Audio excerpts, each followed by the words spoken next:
Welcome everyone, it is draft season and one of my favorite times of the year. Today we will be going through my top 100 big board, and I will have a lot to show you guys as I put together the top 100 big board, the positional rankings, everything. I'm just going to knock it all out in this one video very quickly. How we will go through it is I will run through it like 5 at a time. If I want to break down a prospect, you will see that I have about like a third of the prospects on this video kind of in a little prospect profile, and I will be talking extensively about them, but I don't want to go through in depth on all 100 of the players since this video would be super long if we did that. So we'll go 5 players at a time, and some will be talked about more than others. Some, don't need to be talked about. Some of them we'll have some discussions on, some that I very much disagree with consensus, some that I'm a lot higher on. So we'll start off first with some players that I do want to quickly touch on, before we get into the list properly. This is some of the players that did not make my top 100 that were notable or that I wanted to bring up a little bit. I think the name that sticks out is Isaiah Bond, who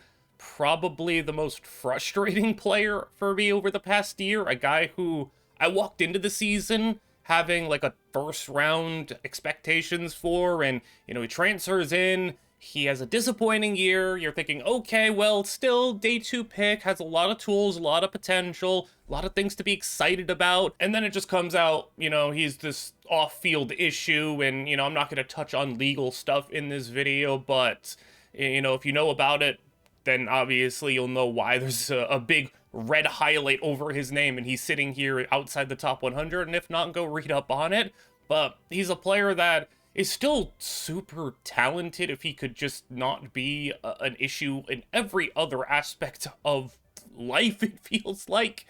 I think a team's still going to draft him. I think a team's still going to try to just ignore that, because that's what people do in the NFL. They ignore stuff like that off the field, and somebody will give him a chance. There's still a chance he is a really talented number 2 receiver in the league too, so a frustrating player. But some of the more positive players I want to talk about, quickly bringing up some of these other players. Hunter Waller, a safety from Wisconsin, one of those unique skill sets, and in the box kind of hybrid third safety, at times maybe even playing linebacker type, a role that doesn't have a lot of teams using, but the ones that will use him, teams like the Vikings, teams like Washington, teams like Baltimore, teams like them will probably really like him. There's been a lot of teams that want to get that third safety, or Josh Metellus, Jaron Pearce for a couple of seasons. Teams like to have these, versatile box safeties, but Waller's not a dude who's going to be able to play over the top. He's probably going to be a day 3 pick, but a team that really needs the role could be getting a very valuable role player. The cornerback class is very shallow, I feel like. Once you get past the top tier of prospects, once you get past day 1, day 2, day 3 is really rough. And if there's a player that I guess I am going to say keep an eye on, Elijah Huzzie from North Carolina, a player that I do have some optimism for. If there's 2 corners in day 3 that I'm like, okay, maybe I'd bet on them to succeed, it's Elijah Huzzie and Tommy Hill from Nebraska. Those are the 2 guys that I really do like among all of the rest. And you go to Trevor Etienne, who among the running backs in day 3, probably some of the highest upside potential when it comes to him being an out-and-out starter.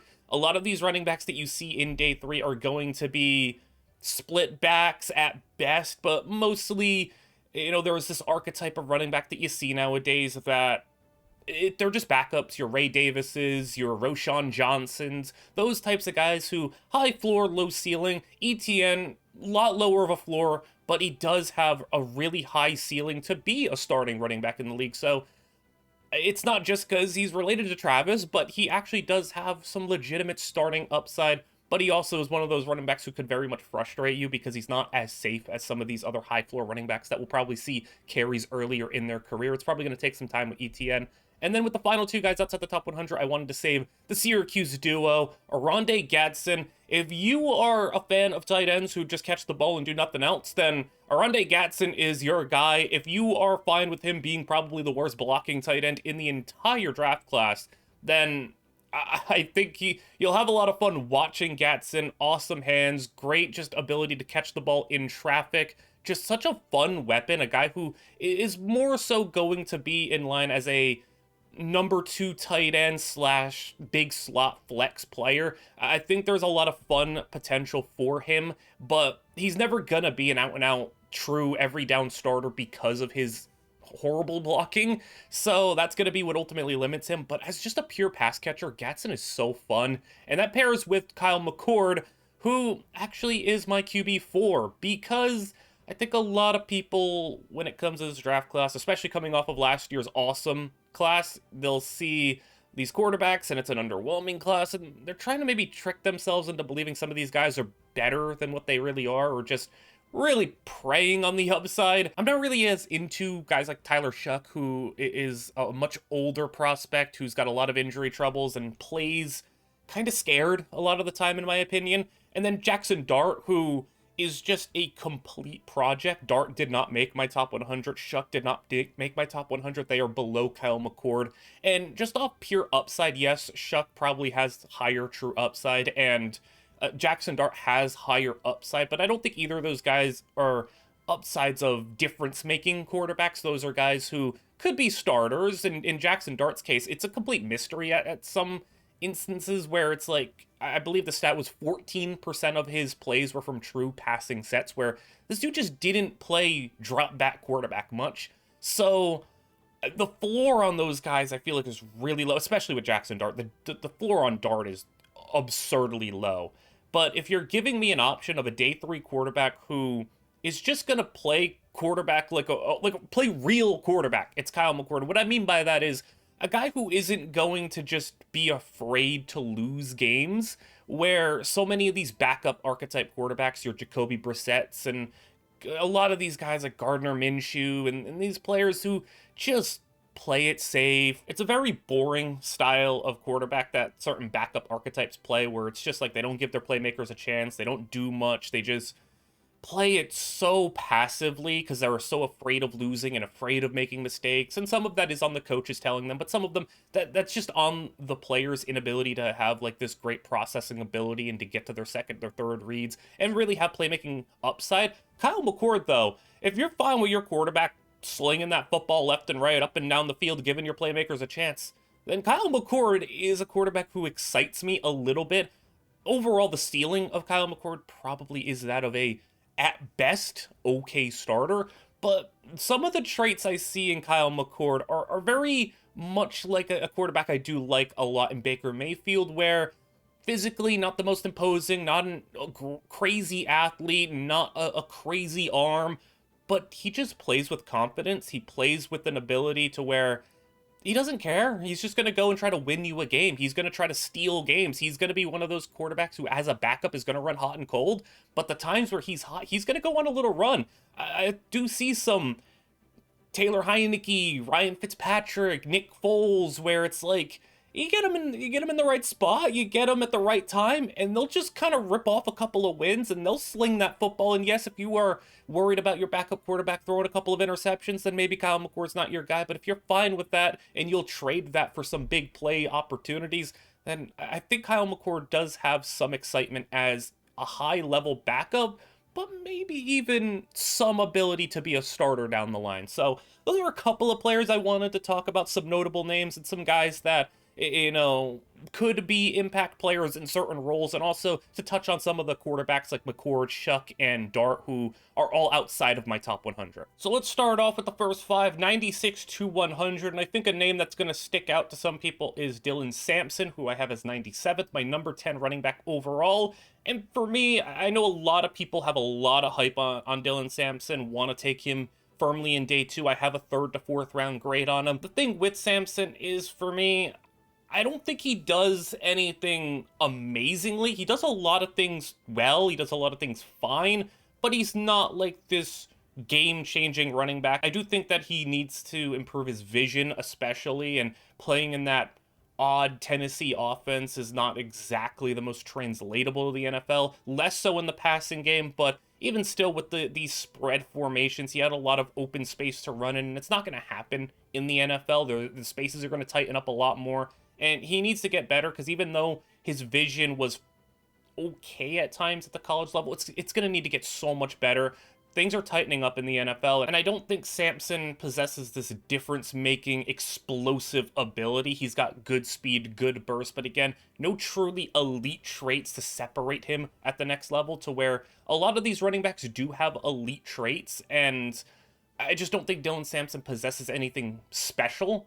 So that's why I kind of have him a little bit lower. We got a couple of Texas linemen, Vernon Broughton, who I do think gets a little overlooked at times when you look at some of the Texas players, and Alfred Collins especially, who's going to be on this list, and Cameron Williams at tackle, an up and down prospect, we'll say. And, you know, speaking of up and down, Oluwafemi Oladejo, who is a guy who's got 1 year of edge experience, has a lot of intriguing upside, some really flashy wins, but just has a lot of work to do, a low floor player. And then we'll get into the first prospect profile for a player that I really like. You know, there are some guys in the draft that you just really like, and you can't rank them that highly. You know, there's some physical limitations, there's talent limitations with some of these players. But Kyle Monangai, my 99th player on the board, 11th overall running back, is just a fun player. It's just going to be a long-term NFL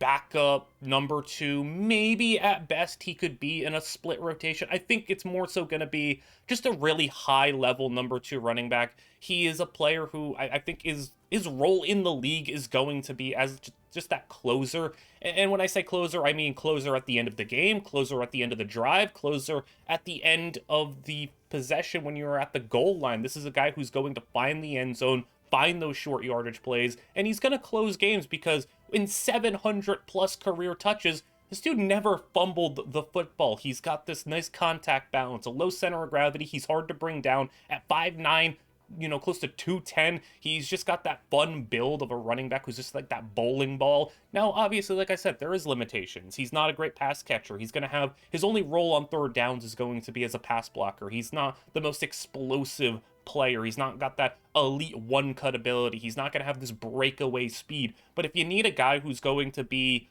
maybe boring in some instances, where he's just going to grind through, get a couple of nice chunk runs for like 5-6 yards on like 3rd down and 2, who's going to push the pile, who's going to get some touchdowns, Monangai is the player. He's going to be that ideal number 2 running back. He is just so physical, so competitive, and a great leader. He's going to be, I think, one of those fan favorite type of guys who he may only touch the ball 100 times max in a season, but he's going to make the most of them. He's going to put up a couple of touchdowns, and he's going to have a long career, I think, in the NFL as just a really nice player. On just about any roster would be happy to have him. Brings us to 95 to 91, where we have a pair of Miami pass catchers, Elijah Arroyo, a player a lot of people do like. I do have some optimism for Arroyo to be a nice high ceiling tight end. I do have a couple of tight ends that I like a little bit more, but I do see the vision a little bit with Arroyo. I just think that there is still a lot of work that needs to be done. If he sneaks into the 3rd round, I don't hate the pick, but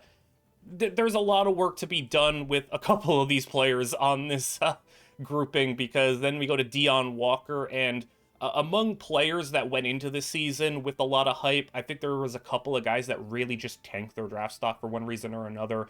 Jalon Walker, we talked about Isaiah Bond. I think Ollie Gordon's going to be an obvious one. He's not even in the top 100, but players who walked into the season with real hype, and Jalon Walker's case was being talked about, maybe a top 20 pick. He's just tough to watch in some instances, and he needs to go to the right place that can actually develop some of his skill set, because he objectively does have a lot of gifts as a player. He needs to go to a place where, one, they don't ask him to play nose tackle. He's just not gonna be a nose tackle in the NFL. He needs to play a little bit wider than that, and I do always default to, it's like, man, I need a really toolsy athlete on the defensive line to get developed. Man, I really hope I go to the Buccaneers, would be like my hope. Is like, man, if Todd Bowles can get a handle on this guy, maybe you get to unlock some of that stuff. But he needs to go to the right spot, and he is not a fit for everybody. And there is every chance that a guy like Jalon Walker is like out of the league level, because he just has so much that he needs to figure out from a mental processing standpoint, from just an ability to fill in some gaps. But if you can unlock the athlete and bring up some of the other stuff that he has from a mental standpoint,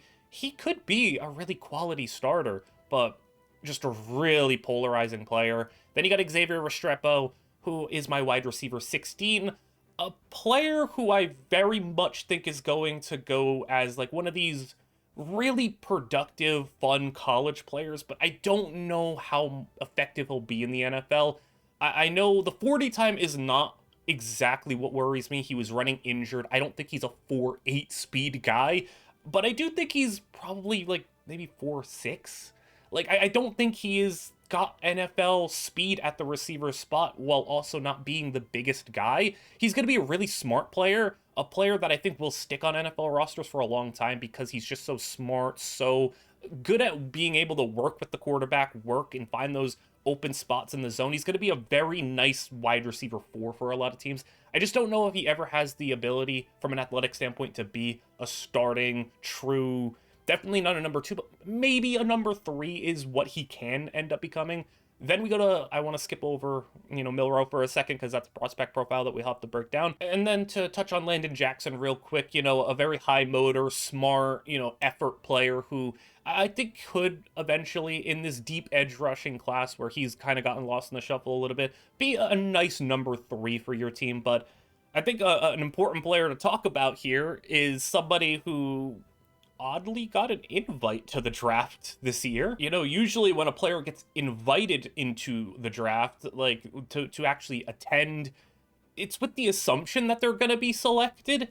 And I'm going to be a little I'm going to raise an eyebrow if Jalen Milroe is a first round pick, because a lot of work needs to be done from the ground up as a passer. And to be honest, I am never one of those guys who thinks a dual threat quarterback should switch positions. I did not think ever that Lamar Jackson should switch, or any of these other guys over the years, like Malik Willis or Jaden Daniels, or any of these quarterbacks each and every year, the dual threats, the guys who are like, you're just an athlete, go play something else. Milroe is a rare case where it's like, I think he could actually just be not a quarterback. And that's not to discredit him as a passer of the football. That's more just to say when someone says a great athlete at quarterback should switch to running back or something, they don't always understand that in order to be a running back, it's more than just being fast and the size and the athleticism.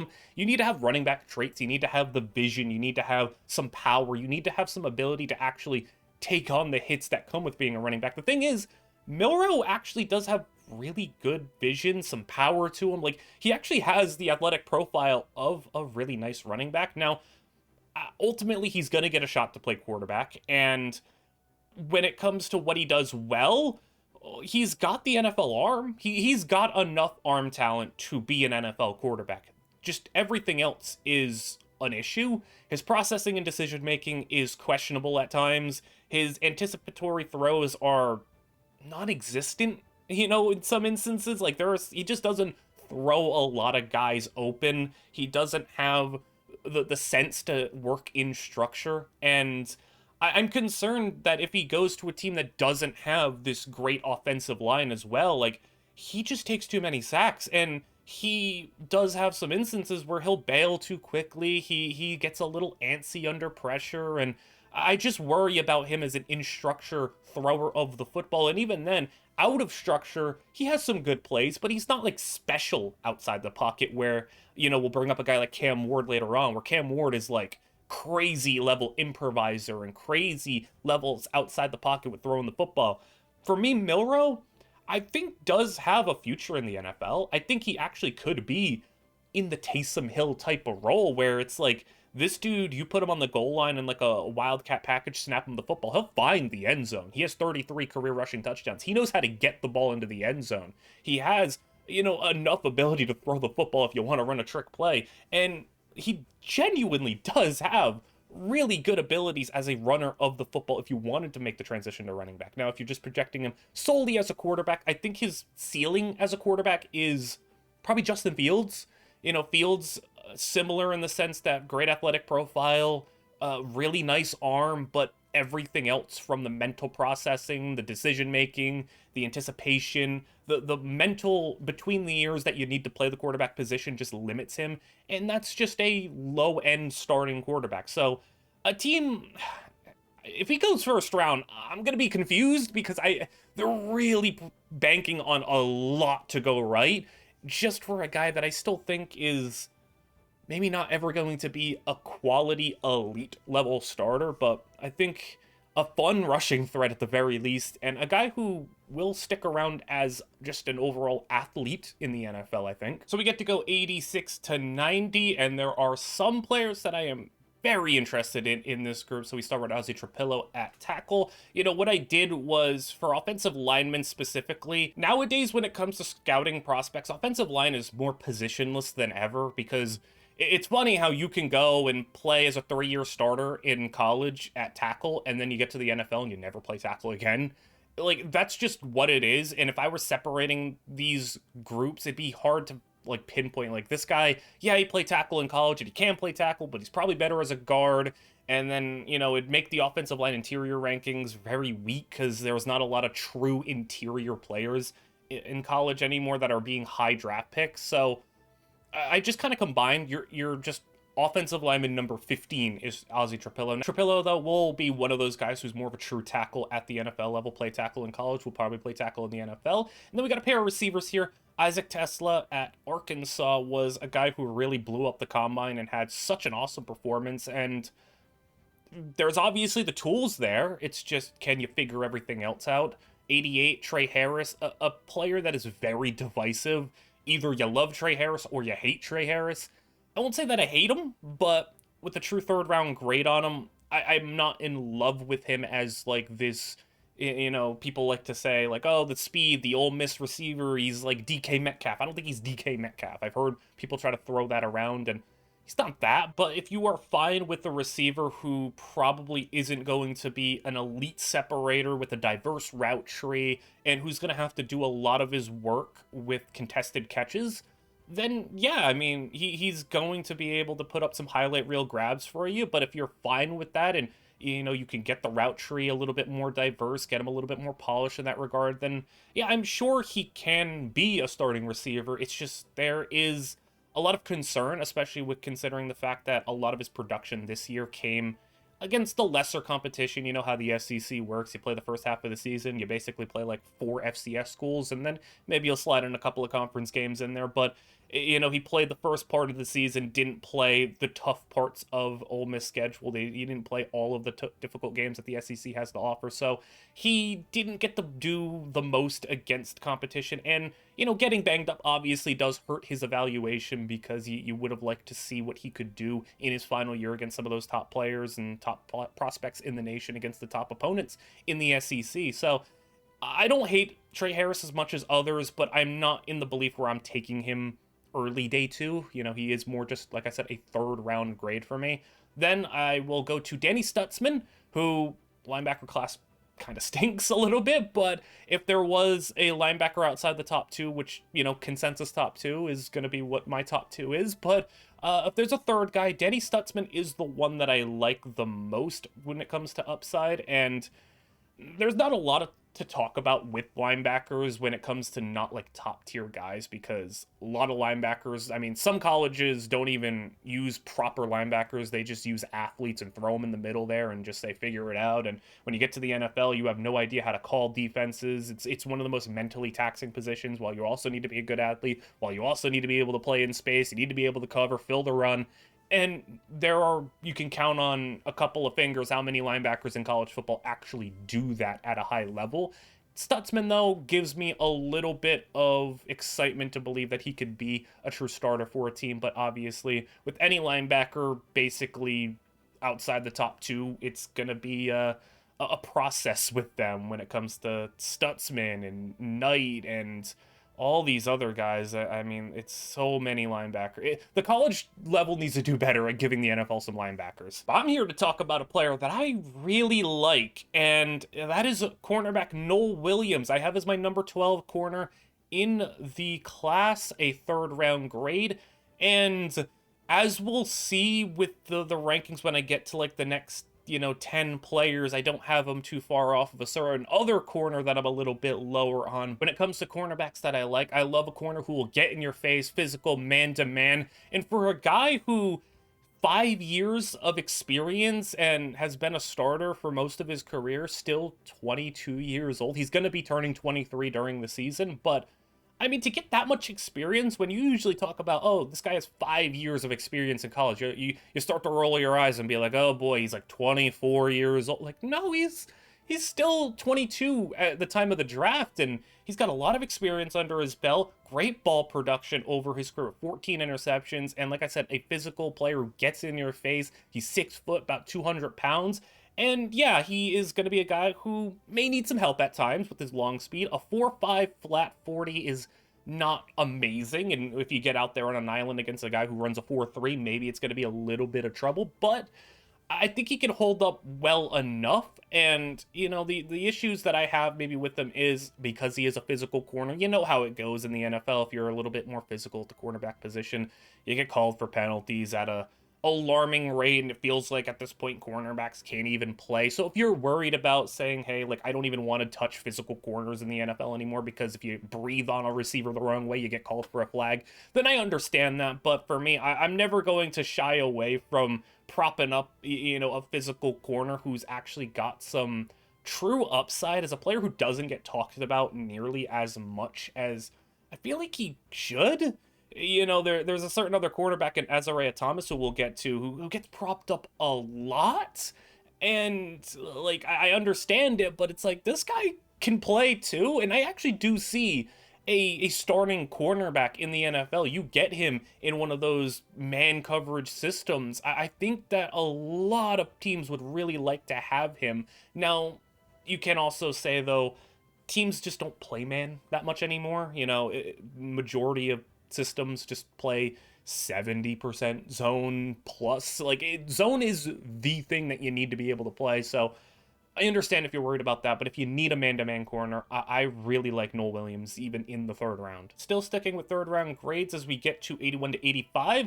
We have Tate Ratledge from Georgia, an offensive lineman that a lot of people love as a day 2 prospect, and myself included. I do really like Tate Ratledge, but obviously some of the durability concerns are there. DJ Giddens is my number 9 running back. Really like Giddens and what he brings to an offense. And speaking of what you bring to an offense, but Shavon Williams, who is basically just this Debo-like player who I don't know where he'll go. You know, I think a team could fall in love with him enough to take him in the 3rd round, but this could also be a player that just slips down the board.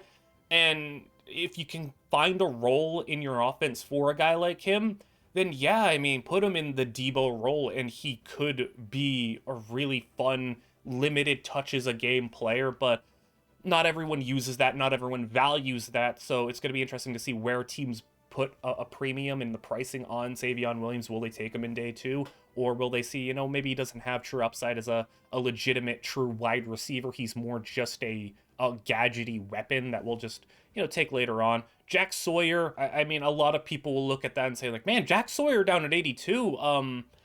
Yeah, I mean, he is a big name in the world of college football, and he did have a pretty nice season, which he capped off with that touchdown in the national championship. But when you're projecting him to the NFL level, he's a guy who just lacks a lot, doesn't have the athleticism, the arm length, the bend, the abilities to just be a great edge rusher at the NFL level once you get, you know, taking that step up in competition with these great athletes. He's a technically sound player, a smart player, a leader, one of those good guys to have on the team, good locker room guys, good high effort players, but just physical limitations hold players back, and it is what it is sometimes. And you know, a lot of people will just be like, well, throw that out the window. He was productive, he produced, he was a big game player, and yeah, some of that does matter, but you're projecting players at the NFL level, and he just lacks a lot of the NFL traits and abilities that you would like to see in what could potentially be a true starting edge rusher. I think his absolute max is maybe a low end 2,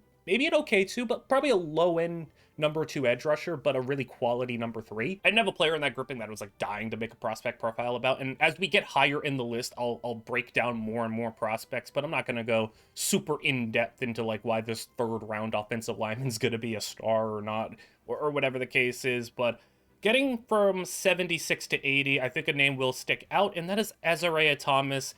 And if you listen to what I've said about Nohl Williams, they're like, man, you really like these man-to-man corners. Why is Azaraye'h so low? Well, we'll get into that in a second because I do have to break him down. But Shemar Turner at 80, one of the Shamars that we'll get into for Texas A&M.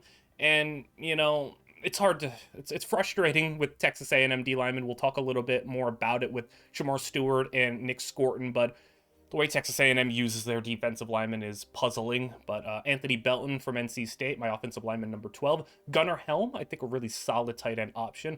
Unspectacular but reliable. And speaking of unspectacular but reliable, Alfred Collins as well comes in at 76. I mean, those are two players, Collins and Helm, from Texas, who are going to be productive NFL players. Helm, a really quality, maybe solid starter but great number 2. Alfred Collins, a really nice, like, plug and play defensive lineman who, if a team takes him in the second round, you know, if the Chiefs or the Eagles, like the Eagles sit there and say, oh, well, we lost Milton Williams, we need someone who could plug and play as that number 3 player that Milton Williams played, they took him in the second round. Or if a team a little bit higher with championship aspirations says we need a plug and play interior defensive lineman, they take Alfred Collins in round 2. Can't even really fault them, but, you know, he's not a player for everybody in this draft where, you know, if you're in this full-scale rebuild, you're not maybe taking Alfred Collins as like this rebuilding team hoping that he'll hit some crazy upside. He's just going to be a really steady, reliable, nice starter for your team. A safe pick in the second round or third round if a team does go there, but, you know, the upside limits his overall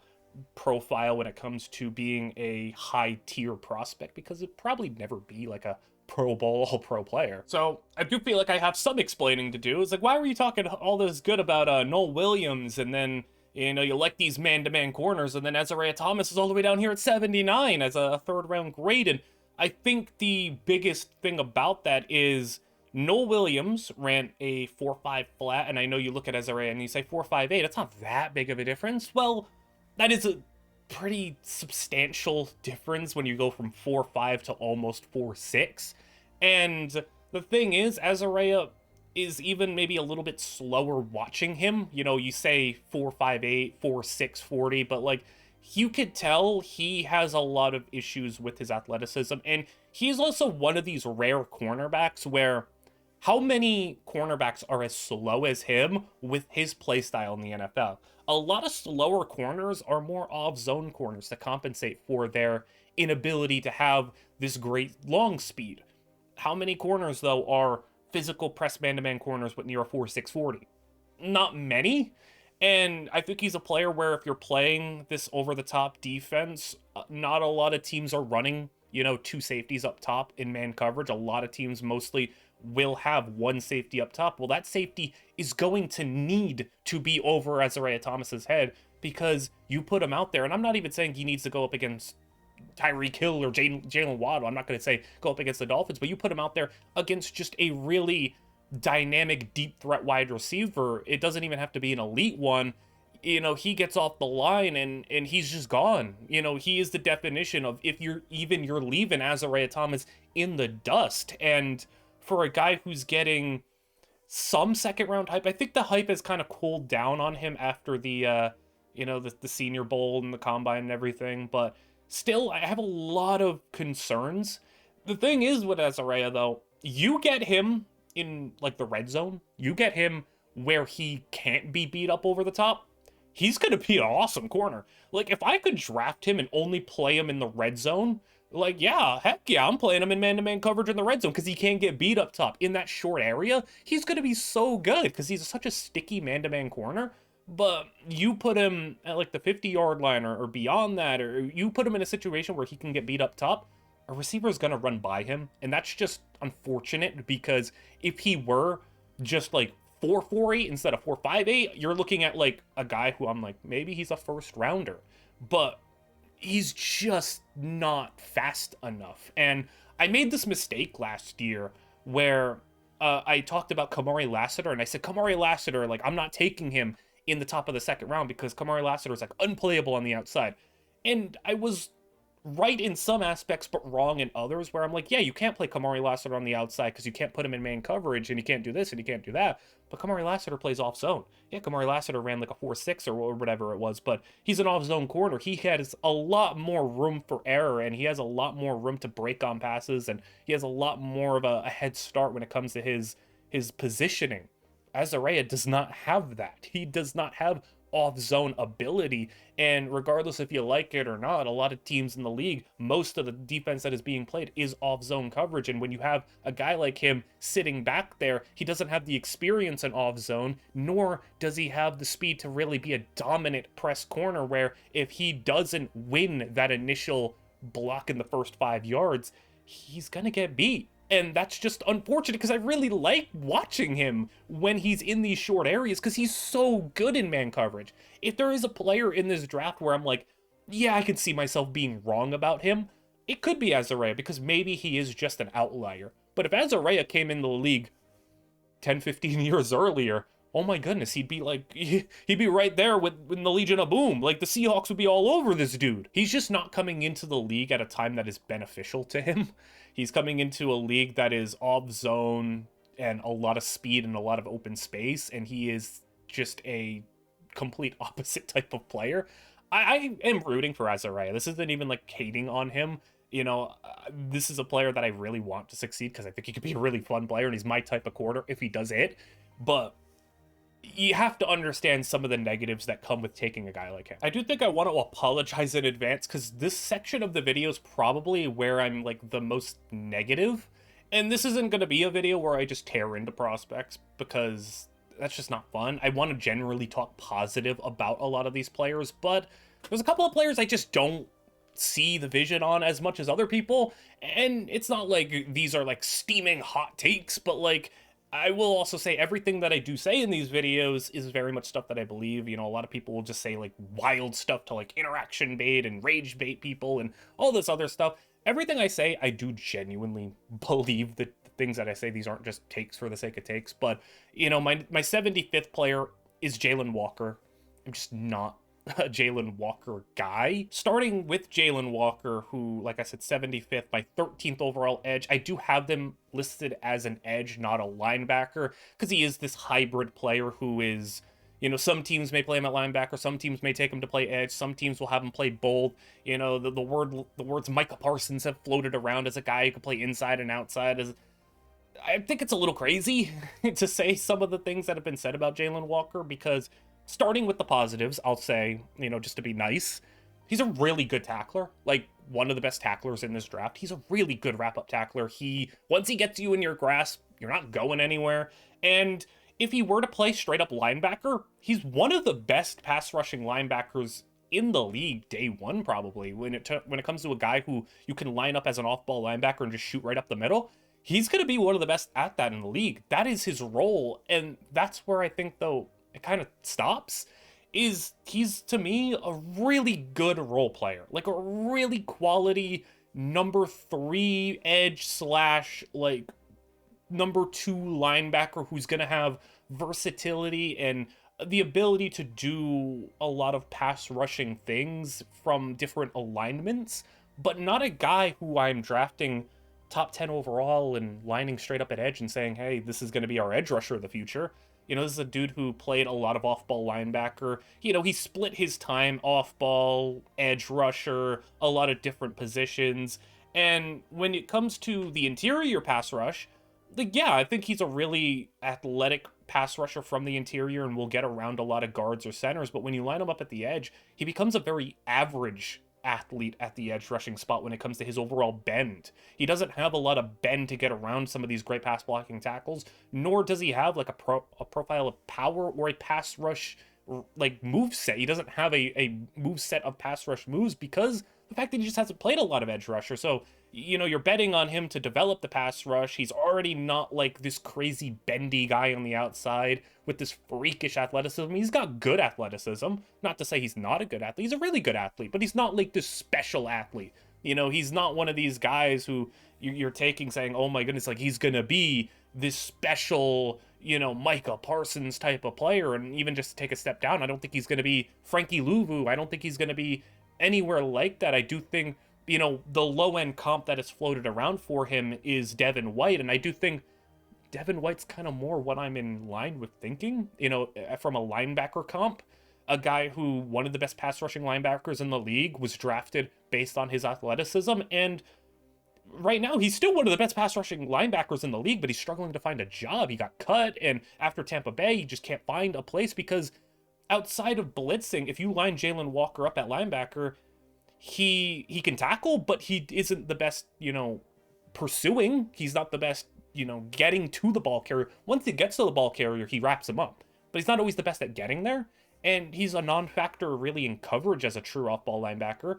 When you put him at edge, yeah, he could be an occasional coverage dropper, but his skills are not good enough to be a great edge or a great linebacker. He's got pieces, but again, that's what screams a role player to me. If this were a guy who we were talking about as a third-round player, I'd be like, yeah, I'm in on Jalon Walker because I think you can actually find a spot for him, and he could be really good in small doses, and this is a guy who maybe does have some upside. But then it's like, man, the Panthers at 8, you're looking at teams in the top 10, top 15 taking him. It's like, I don't get that. And maybe this is the part that's going to be like clipped in a couple of years where it's sent back to me and saying, wow, you sound stupid for saying this, but Jalon Walker is the type of player where if you pick him in the top 10, that's the type of move that's like, that gets a GM fired, I think. Like that, you pick him top 10? You pick him top 15? Like, you're trying to pick a blue chip prospect. And that's not to say that I think you shouldn't be betting on ceilings. I'm all about taking players who have high upside. But I don't think the upside of Jalon Walker as an edge rusher is as high as some people are trying to make you believe. I don't think I'm alone in this camp in saying Jalon Walker is just this overhyped prospect. A lot of other people have him low too. He's a very divisive player, but I just can't see the vision taking him top 10, top 15, top 20, even in the first round. You take him, highest I would consider is late second round to a team that you trust the organization to get the most out of him. But first round, I think, is crazy to take a guy like this. And maybe I'm wrong. Maybe you disagree. Maybe you could let me know what you think he is. If you think maybe not quite Micah Parsons, but do you think he could be one of these utility pieces, a special defensive talent, or do you think he's more just a role player? I think he could be one of the best role players in the league, but I just don't think he's a star level guy. So getting back to the 71 through 75, at 74, I got Baishal Tutin, who is a really fun running back, a guy who, if you could ignore the fact that he is a fumble machine and has some things to work on as an overall runner of the football, could be a really explosive home run hitter for your team. Then Jack Besh at 73, a receiver who is a very, very particular skill set, very much a player that not every offense is going to be in love with. I definitely immediately stick out and say, like, man, if the Rams got Jack Besh, that'd be kind of fun, because he's such a willing blocker, big body, reliable, could even step in as a team's number 3 day one if he really had to. Just a limited overall upside. I think a guy who has a lot of uses, again, as like more of a role player, a nice number 3 receiver. Then 72, a player I'm really high on. There's a consensus top 6 running backs, and that is, you know the names, but I feel like from 7 on, it's like a pick who do you like? Who do you want? Who do you want on your team? For me, 7 and 8 was Tutin at 8, but Damian Martinez at 7. I know he's not like this special player with crazy upside, but man, he's just such a rock solid player and such a nice running back to just give the football to. And I think what would be his role of a split backfield, 150 carry, 150 touches type of season where he could be just a really nice 600 to 700 yard running back. And I think there would be a time in which Damian Martinez could be a team's out and out starter, like true dominant ball carrier. But, obviously limited upside for him is what puts him down here as a 2nd to 3rd round grade. But now at 71, another divisive player, maybe, that I'm a little bit lower on. 71, I will say I'm ignoring like positional value. This list is not, just saying, oh, Cam Ward top 5 because he's a quarterback, or Shedeur should be a first rounder because he's a quarterback. This is very much just player for player who's the best player, not taking into account that much positional value. Obviously, if you took account into positional value, Shedeur would be higher just because nature of him being a draftable, playable quarterback, it puts him as an infinitely higher value than a potential number 2 running back like Damian Martinez. But I think you could kind of see where some people put the big boards and they say, like, ignore positional value. I don't want to hear no, oh, well, he's a quarterback, that's more important. It's not taking that into account. It's just player for player who's the best. With Shedeur overall as a prospect, I guess I'm a little lower. Again, another divisive player who either you love Shedeur and you see like, oh my goodness, he's got all this accuracy and he's got this like really good ability to be a true prototypical quarterback in the league, or you see somebody who just can't play. I don't think Shedeur just can't play. Shedeur is going to be one of the 32 best quarterbacks in the league throughout his time in the league, I'm pretty sure. But I think I do fall maybe into the lower end overall comps. I just think his ceiling is kind of what concerns me. If I were throwing out a comp for him, he's very Teddy Bridgewater to me. As, I've seen that be kind of floated around, a mid comp, a low end comp for him. I don't think he's got this high ceiling. And for me personally, my philosophy when it comes to drafting quarterbacks is like, if I don't believe that this guy can be a true special difference-making franchise quarterback who can lead me to the promised land, I don't want to take them. I don't want to attach myself to just an okay quarterback. So this is just a me thing when it comes to my structure. And if I were a GM, I just wouldn't take Shedeur because I think at best he's just a really solid quarterback. And can you be successful in the role of a Kirk Cousins and Teddy Bridgewater before his injury was like on that path, and Derek Carr? Can you be a guy who carves out a really nice career as a fine quarterback at best, and at times has seasons where he flirts with top 10 and has some really nice years, and maybe he gets to the playoffs a couple of times? Like, yeah, you can be fine with that. But to me, taking that in the first round and like attaching my name to that and saying, yeah, like, this is the guy I'm gonna stick my neck out for and spend a first round pick on, and this is the guy I'm going to build my team around, that's just not what I would do. I think the worst thing you can do in the NFL is attach yourself to an okay quarterback. Like, genuinely, I'm not even exaggerating when I say I'd rather have a unmitigated disaster at quarterback than just an okay one, because at least the disaster will give me a good draft pick to let me draft a quarterback that I do want. If I draft an okay quarterback, then you're too good to be bad, you're too bad to be good. You just are stuck in the middle. And look at a team like the Saints, for example, and Derek Carr. They've just been so okay, and they win 7 games every year, and you can't draft a great quarterback, you can't compete, you're just stuck in the middle. You don't want to be stuck with Derek Carr, you don't want to be stuck with Kirk Cousins, you don't want to be stuck with these just okay guys. And unfortunately, I just think Shedeur will be that guy. I just think that Shedeur is going to be in some, and when I say Kirk Cousins or Derek Carr, I don't mean like how he plays, I just mean the caliber of quarterback. How he plays, well, like I said, with good accuracy. That's one thing about Shedeur that I think is unquestionable. He's a really accurate thrower of the football, and when he is in the structure of the offense, he delivers pretty well. Like, he knows how to play within the structure of his offense, and I do think can be an early plug-and-play starter. Like, if the Saints were to draft him, I think you're starting him over Spencer Rattler. If the Giants draft him, is he going to be that much worse than Russell Wilson or Jameis Winston? I don't think so. I don't think he'll be that much worse. My issue with him is when it comes to his play in the pocket, it is sporadic. It is frustrating at times, and he's a guy who when I say pocket movement as a negative, he's a good mover in the pocket.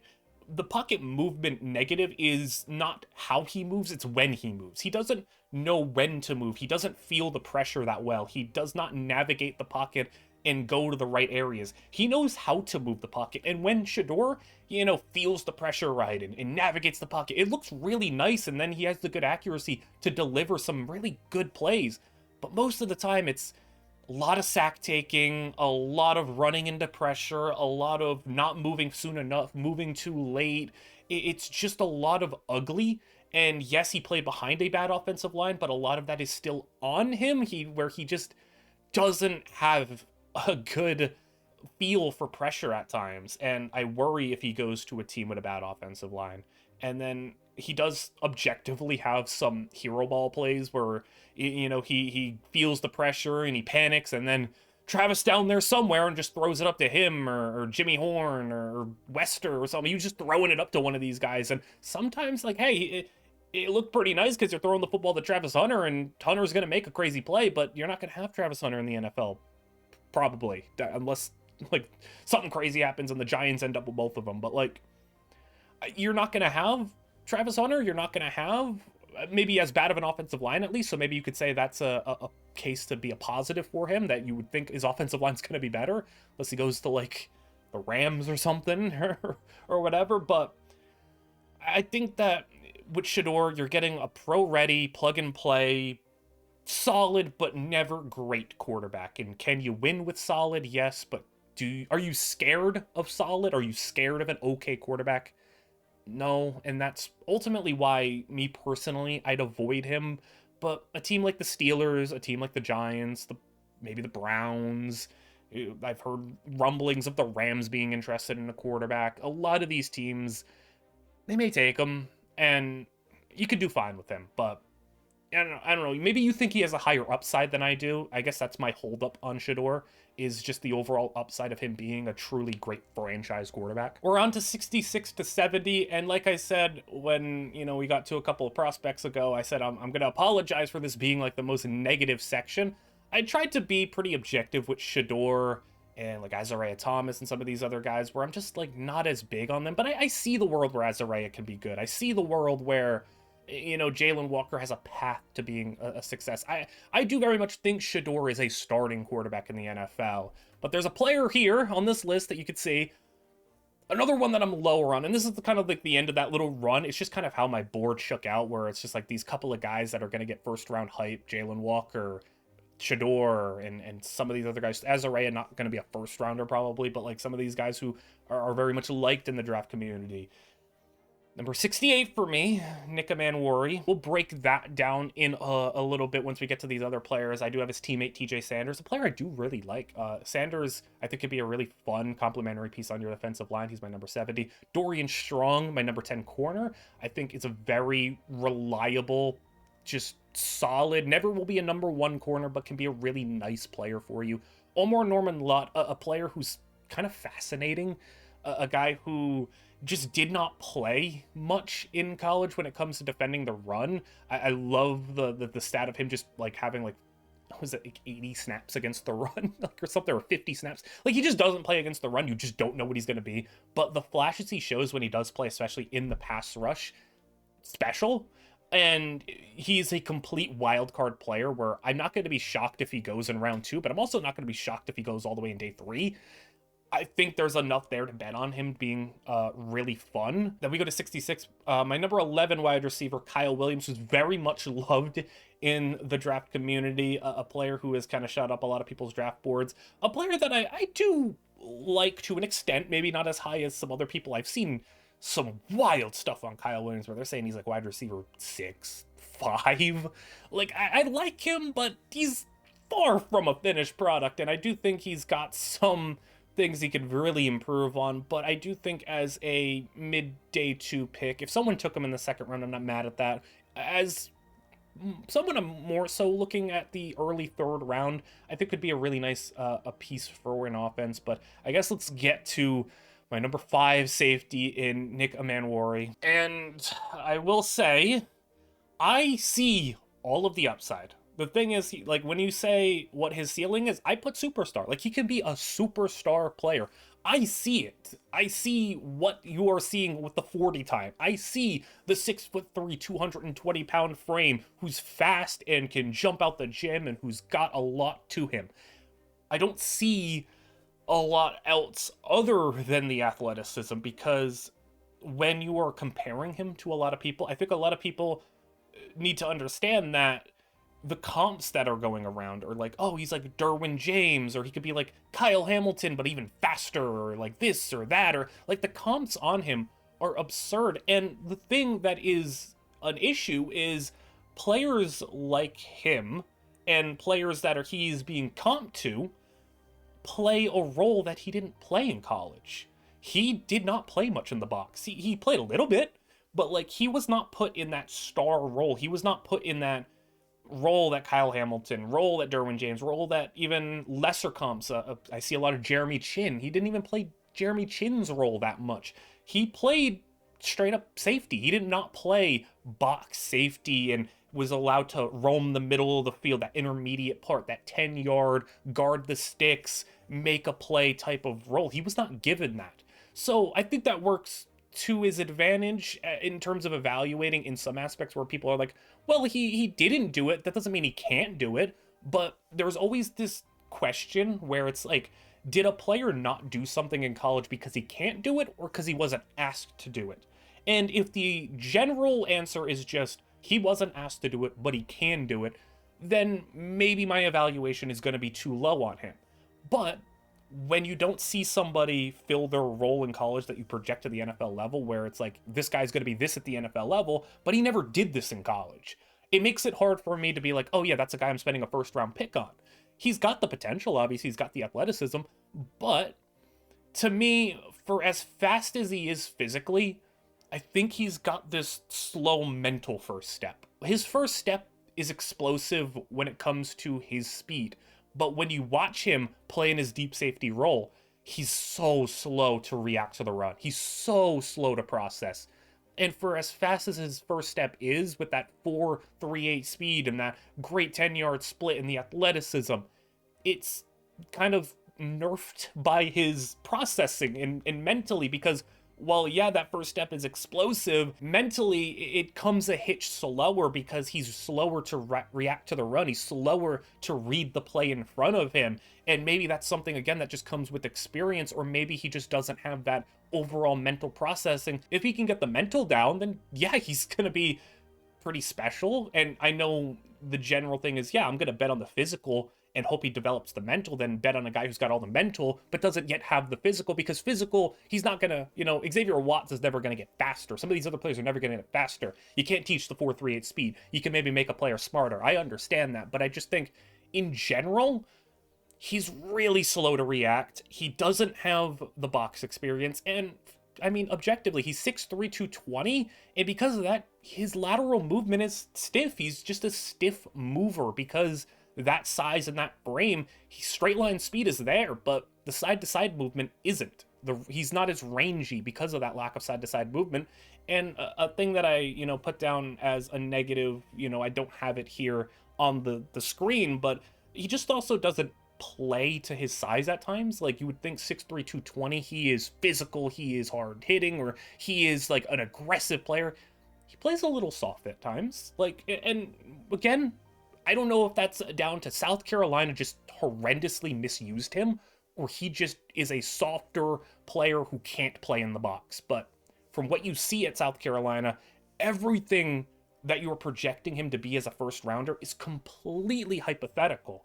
And I think the goods on him, I didn't really get into the positives other than his athleticism. Yes, the athleticism is there, unlimited potential, sky high ceiling. He could be a top 5 safety in the league. He's got good ball skills. He was a former wide receiver. So when you're a former wide receiver that goes to DB, a lot of these guys end up having great ball skills. He's good at fighting for the ball when it's up in the air. And he's, of course, got great recovery speed because 4.38, he can, once he turns, he maybe turns a little slow, but once he starts getting going, he'll get going down the field and he'll catch up. And he's got some good length to him where he's able to maybe make up for any speed that he isn't able to recover in and reach his arms out there to make a play. When it comes to the prospect, there is so much to like, but when you watch him, a lot of it is hypothetical. A lot of it is you're banking on a lot of things mentally to advance in his overall game, and you're banking on him to play a role that he did not play in college. I understand if you have a high grade on him, because I want to, this is another player where it's like, I'm lower on him than a lot of other people, but I obviously see it. I could see him being a superstar. It's like, I'm not saying he can't be great, but I think we're getting a little too ahead of ourselves with saying, oh my goodness, we're taking this guy first round. He's a top 20 player in the draft, true first round grade. And this guy, I could put him into the game day one. He's going to be a superstar who's a freak level athlete. It's like, he's got a long way to go. I'm taking him in the second round. I have a second to third round grade on him, but I'd take him in the second round. I'm just not taking him in the first round. So I don't hate Nick Emmanwori, but I say slow down because I think if it turns out that he was not asked to do those things at South Carolina, if it's because he just couldn't do it, then that's going to be worrying. And there is a real world where South Carolina just misused them, and he can do it. He just wasn't asked, and he's going to come in and out the gates be a star. I don't think that's out of the realms of possibility, but you have to take everything into account and all the variables and the possible scenarios and why things happen the way that they did in college. And there's a reason he wasn't talked about until he blew up the combine. The reason he wasn't talked about until later stages, where during the regular season he was just not used properly for one reason or another. I hope it's because he was just misused. I hate when players get misused in college, and I want to see them get to the NFL and show what they are able to do when it comes to their full range of skills. I hope he becomes this awesome player because he'll be fun to watch, but I do have my worries about him. I hope I articulated that well enough to where, even if you disagree, like, I am so fine if you guys disagree. Like, comment down if you disagree, if you think I'm too low on a player, too high on a player. I think at the end of the day, just be a human being about it. Just don't get mad if I don't like a player that you like, because at the end of the day, we're all just trying to have fun projecting players to the NFL, and it's not that serious. It's fun to go back and be wrong or right about certain players, and like I said, I do believe everything that I say, but I'm not opposed to admitting when I'm wrong.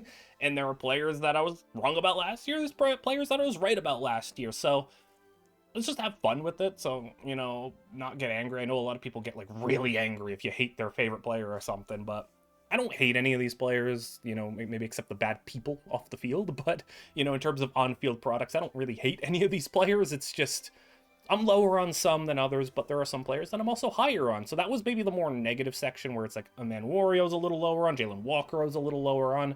I didn't have like star-studded reviews on Shedeur, but there are some players that we'll get into. It's like, well, if you're low on these guys, who are you high on? Because somebody's got to take their spots, and we're going to start getting into some of these players that I'm a lot higher on. And I think that does start with 61 to 65. So we go to 65 to 61, where Princely Umanmielen is my 65, my edge number 12.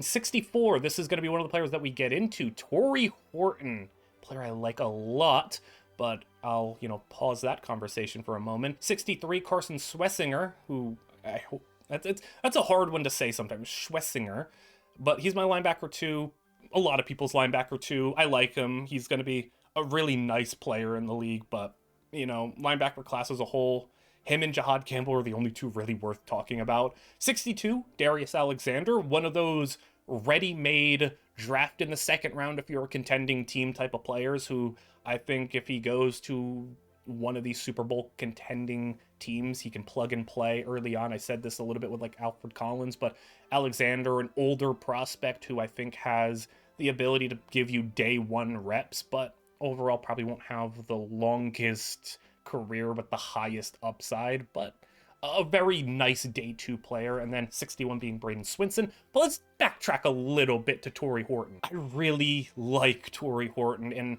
I think he really fell off the radar for a lot of people because of his season-ending injury. But this is a guy who, going into his final season, was on track to break like every Mountain West receiving record, it feels like.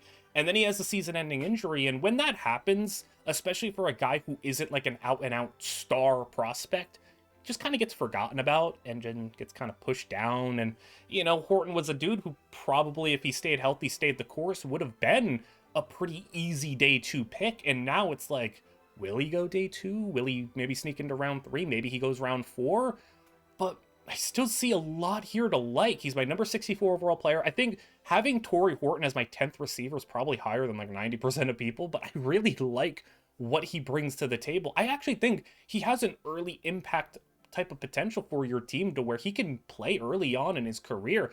I think one of the best traits about him is one of the things I wrote down for his second positive, where he's just so QB friendly. And that's a trait that I think that gets underrated by a lot of people. And it's one of the knocks I had on Kyle Williams. I didn't do a big prospect breakdown on Kyle Williams, but one of my negatives on him would have been like QB friendliness, because he's a guy who, doesn't break off his routes the best, drifts upfield, doesn't work back to the quarterback, doesn't find the open zones, doesn't do well out of structure. He just kind of drifts. A lot of receivers just kind of drift, and when the play breaks down, they just don't know what to do.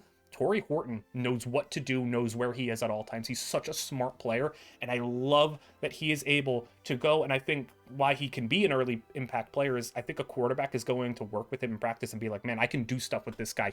He understands where to be and when to be there, and his spatial awareness is awesome. This is a dude who along the sidelines is going to come down with everything, knows how to keep his feet in. And I know in college it's 1 foot, but in the NFL, it's going to be 2 feet. And I don't think he's going to have an issue with that either. That's another underrated aspect of being a receiver, is knowing where you are, knowing the sidelines, know how much field you have to work with. Those are like intangible traits that maybe don't pop out at the scouting combine and all these other things, but these are things that you notice when you watch him. He is so good at working to the quarterback. And I think another thing is undercutting some of his routes. You know, when a receiver is running like a crosser and he's just running up the field and the quarterback throws it in a spot expecting him to be there. And sometimes receivers will just keep running the crosser and run themselves into a defender and run themselves into putting the ball in harm's way. With Tory Horton, he's a dude who undercuts it. He'll undercut the defender. And yeah, the ball will be a little bit high because of that, but he'll snag the football out of the air. He's got great hands as well.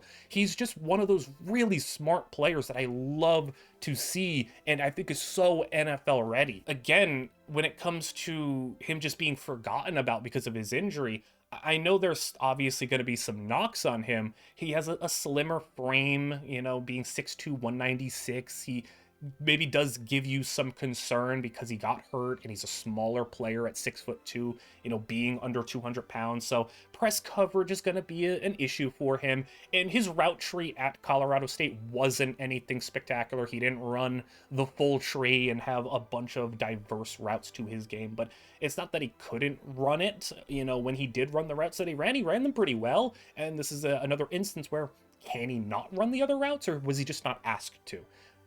I don't know. That's something that I'll leave up to, you know, when he gets to the NFL and gets asked to do more. So I have that as a negative. But for the positives, like I said, the great hands, such great hands, able to just, you know, despite being 196 pounds, will, you know, out tough defenders out at times.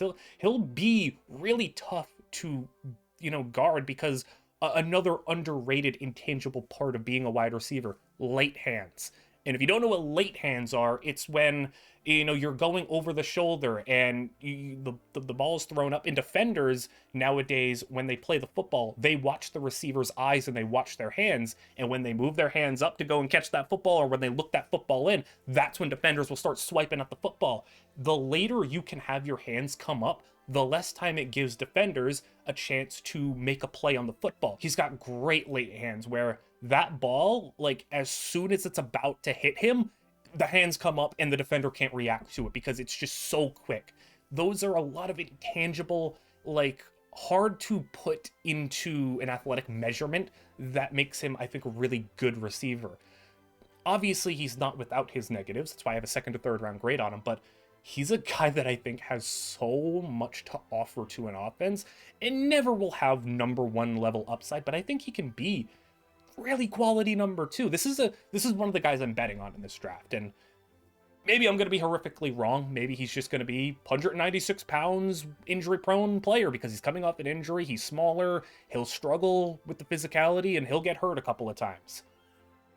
Possible, but I'm not going to project injuries because there's a difference between injury prone and coming off a season where you had an injury. Just because you had an injury doesn't mean you're injury prone. It means you could be, but he doesn't have this career history of piles and mountains of injuries. He just had the one bad one, and you worry that maybe being as light as he is could lead to more. But in terms of just the player that I see on the field, I see a player that I really, really like and I think is heavily slept on in this draft. So we move to 60 to 56, getting a little bit higher, and there is a couple of more, you know, 2nd to 3rd round guys we'll get into. At 60, I have Caleb Johnson, my #6 running back. You know, he is in that consensus top 6. I've seen a lot of people have him as high as 3. The occasional person has him at 2. Most people have him 4, 5, 6. I have him 6. 59, Tyler Booker, a player I'm a little bit lower on because Tyler Booker's a very unique offensive lineman in today's NFL. If he's going to be a real test to see just how little athleticism you need to play as a starting offensive lineman in today's NFL, because while he is a very powerful nice player in his college career, he just has just very limited mobility to him. And, you know, we're going to see if limited mobility, if he can get to the right scheme, because he's a very scheme dependent player. And if he can get to the right scheme and his movement isn't an issue, then he could be a very nice guard. But for me, not my type of player, I guess. This is very much not my cup of tea type of lineman. Then we go to 58, Andrew Makuba, a player I really like a lot. 57, Maxwell Harrison. And 56, Donovan Jackson. I do want to go back to Andrew Makuba, though, and say that I think Makuba is a really fun safety who is among the best coverage players in this year's draft. You know, I know you can just maybe put this side by side and be like, how can you have Makuba ahead of Emmanwori? But obviously, you know, when you look at the ceilings, I have high-level starter for Makuba, where Emmanwori I had superstar. You know, I think the ceiling for Emmanwori is higher, but the floor, I think, for Makuba is easier to project. I don't think anyone would argue that, you know, Emmanwori, despite the ceiling, does have a lower floor than some of these other safeties. I think even the biggest fans of him could at least admit that. And Makuba is a player that I think projects very easily to the NFL. Like, this is a very easy, smooth projection as a true center field safety. You know, a lot of safeties nowadays do like to play in that star role, like to play in the box, like to play these, you know, superstar Kyle Hamilton roles, because you see the success of that, especially with the defenses of the Mike McDonald's in the league getting more and more prevalent, and you get, you know, a number of teams running that, and you want that player in that role. And, you know, other coordinators have found success with that player in that role, but you do also need the safety who just plays up top. And maybe it's a little bit more of an unspectacular job because you're playing so far off the line, you don't get to make all the flashy plays, but Makuba is that. He gets to make all those, you know, plays from way off the line of scrimmage. He's the last line of defense. He is the center fielder. He is the guy that, you know, to bring back like Azaraye'h Thomas, I said that if you have Azaraye'h Thomas and you're lining up with a lot of field and behind you, you're going to need a safety to shade up over the top. Makuba is the guy who would do that. That's the guy who you're playing back there. And he's got the range to do it, I think. I think he's really got some good range. Like I said, true center fielder with long speed, the 4.45 40. I said among the best coverage players in the draft, not just at safety, but corner too. Like when it comes to his overall coverage profile at his position, he has good ball skills. And the thing is, he also has had some, you know, experience playing on tight ends if he needed to. And, you know, maybe you don't want him playing on some of these bigger physical guys, but, you know, tight ends nowadays are getting smaller and faster, and you need some of these guys to be able to play on them, because linebackers are struggling more and more today to hang with tight ends. You know, especially when you're getting Brock Bowers into the world, and you're getting, you know, you're getting two more good ones in Tyler Warren and Colston Loveland into the league. You're going to need some athletic people to keep on these tight ends. Makuba will probably get out muscled by them, but he can keep up with them, and he does have the experience doing that. He does have some tackling issues. I think that's, you know, the true negatives on him is, if you're looking for a box safety, this is not your guy. If you're looking for a true strong safety, not your guy. But I don't think that's really a knock as much as that is just a what you're looking for type of thing. I think the biggest knock, though, tackling. I mean, he's 186 pounds, 5'11". He's not the strongest, biggest player, so tackling is an issue. And if you're worried about him being the last line of your defense and missing 14% of his tackles, that's valid. If he were a great tackler, though, I'd have a lot higher of a grade on him. Like, that's the thing. His biggest issue is he missed 14% of his tackles. I know that looks bad. We'll get into worse people when it comes to tackling. I mean, you know, there's Billy Bowman, for example, was a hilarious player to look at in college, because this dude was among the best coverage players in the nation, but missed 26% of his tackles or something like that.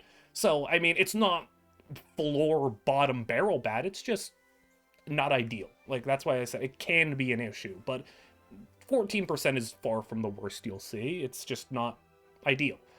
I think that Makuba, though, a player that doesn't have a ton of glaring weaknesses, just a very safe, easy to project, fills a role, can be a starting safety at his ceiling, could be a really good starter. So I really like Makuba a lot, and whoever gets him, like me personally, I'm taking Makuba in the second round.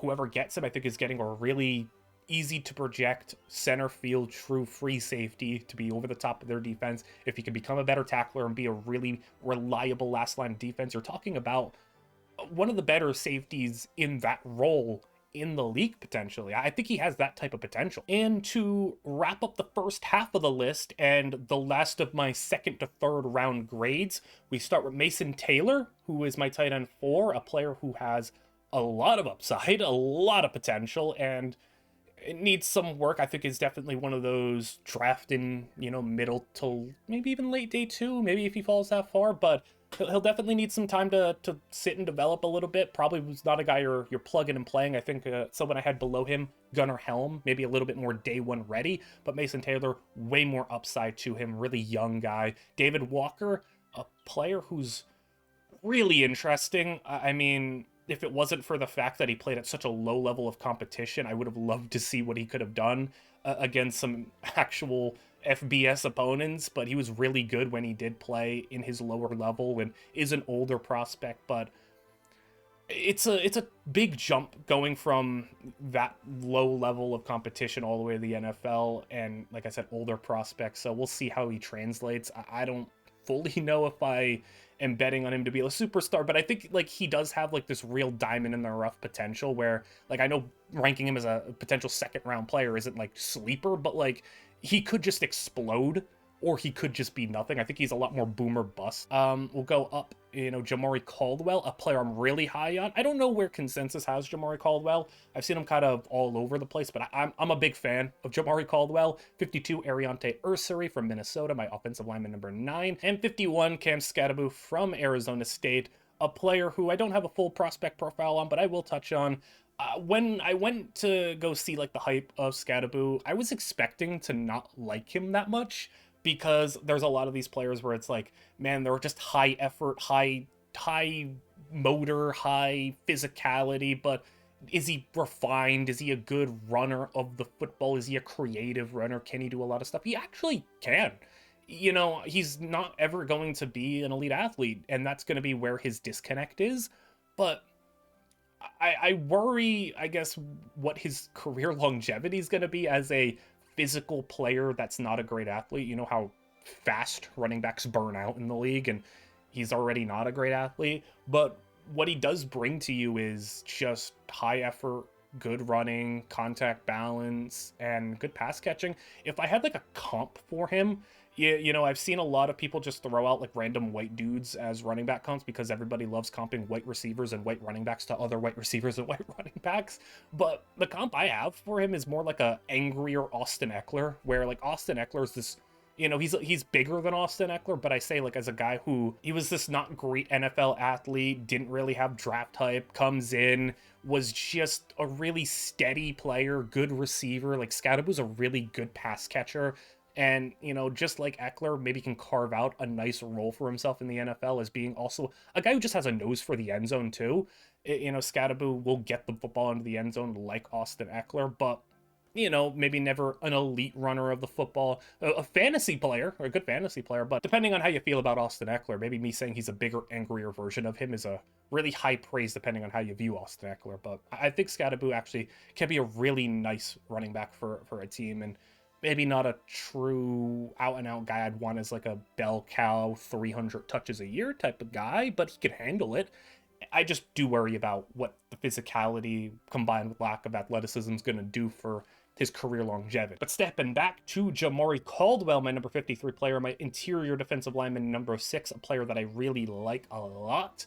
And Caldwell, I mean, if you need a nose tackle in this draft class, this is the year to pick a nose tackle, and I think there aren't many nose tackles that give you the type of special upside in some aspects that Caldwell gives you. A lot of nose tackles are big, they'll eat up double teams, they just eat up space, and that's why you get so many of them drafted in day 3, and there's so many unspectacular ones. Like, there are so many nose tackles that just kind of, like I said, eat up space. They just exist, and they serve a purpose, but like they're not making special plays. Caldwell gives you, I think, the upside to like, yeah, he's a nose tackle. Yeah, he'll eat up space. He's 330 pounds. He's big. He's got this high motor. A lot of these guys do, but I think he also gives you a little bit more. I think he gives you some truly special flashes. And he's not like some non-factor pass rusher where he just is just a pure pocket pusher. A lot of nose tackles are just pocket pushers who just eat up blockers and they don't really have any moves to get off. But he actually does have some moves in his bag. He does get some pass rush production at times. He has really nice burst at his size. I know the number is running a 5.16, but you have to keep in mind he's 330 pounds and he's a big dude.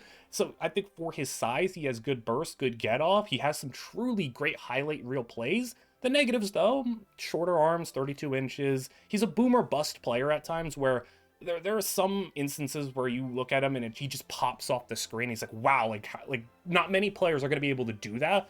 But then he'll also disappear at times, and that's kind of where you get the second to third round grade as a true day two type of guy, where if you can get him to play at a more consistent level with some of those special plays, you can get yourself a really special player. But if some of those plays don't translate to the NFL and he just isn't able to be consistent enough and isn't able to get a little bit more technically refined around the edges when it comes to some of his abilities with his hand usage and everything, maybe he'll fizzle out a little bit and rotate into more of a number 3, first off the bench, early down type of guy. But I think at the very least, you're getting an early down guy. And I think at most, you're getting a little bit more than just a generic nose tackle who is just going to eat up space. I think he can give you a little bit extra. I think he can be an out-and-out, true, good quality starter for you. We get to go to the top 50 now, where we start the people that I have second round grades, and we get to start with JT Tuimoloau from Ohio State as my number 9 ranked edge rusher in the class. Jalen Nohl from Iowa State, my number 9 wide receiver. Josiah Stewart, my number 8 edge from Michigan. Xavier Watts, a player I brought up earlier for Notre Dame. I think a very pro-ready, starting-ready safety. Jonas Savianaya at 46, who do think he's going to be a guard. He's my offensive lineman number 8, but, backing up a little bit, Xavier Watts brought him up. Safety number 3, I do think has really high floor, really good ability to just be day one type of player. Some of the athletic upside is going to limit him, but I think he's a really safe player. Josiah Stewart, meanwhile, a lot of potential, a lot of untapped ability when it comes to him. I think he can be a really special number 2 for you in your, room. I don't think he's going to be a number 1, though I don't think it's completely off the table for him, but I think there's a lot there to like. Jalen Nohl, a really fun player. I just love talking receivers in general, and we'll talk about a couple of them, but my number 9 true second round grade on him and Jaden Higgins. We'll get into Higgins a little bit later on, but I mean, Nohl, just such a fun player, could be a good vertical threat for you. Gives you some versatility if you want to play him on the outside or the slot. I think he can play either or, and I think that gives him some inherent value for a guy who isn't just a slot guy, being one of those day 2 wide receivers. And then backtracking all the way to number 50, JT coming in as number 50, edge number 9, a player that I do probably like more than a lot of others. Now, I will just say off the bat, he'll never be a number 1. He'll never be a game-wrecking number 1 because he just doesn't have the pass rushing ability. And I mean, in a world where that does get better, like maybe, I don't think it's ever going to get to the point where you're looking at him as like this dangerous, threatening number 1 edge rusher, but he's just such a great run defender, like arguably the best run defending edge in the draft. Strong hands, great block shedding, really high effort. He's a big game player. He's just a complementary piece too. I do think that's an underrated aspect of being a player when you look at a guy who doesn't have a crazy ceiling to be your number 1. Can he be a complementary piece? Can he complement whoever you have as your number 1 well? And I think he does do that. Lateral movement is going to be an issue for him. He's not a bendy player, which, limits some of that pass rush. But when it comes to being a number 2, I think he's got what you want, especially if he can give you more in the pass rush. I do think there is a world where a player I think of when it comes to just really good number 2, run defense is his main thing. You think of like DeMarcus Lawrence for me. I think that's not out of the realms of possibility. Lawrence is a better pass rusher, but I think if JT can get that, a little bit under the next level where he can give you don't need to be a 10 sack guy, but if he can give you 6, 7, you can be pretty happy with that. And also be one of the better run-stopping edges in the league. He's definitely a player who's a high floor, a player that a lot of, I don't want to say like championship teams, but a lot of like win now teams I think will be targeting in this draft, where he's going to give you a lot of early down play early in his career. And yeah, like I said, maybe not a special player. I did remember though with JT, I was watching the game that he had against Penn State. I think it was 2022.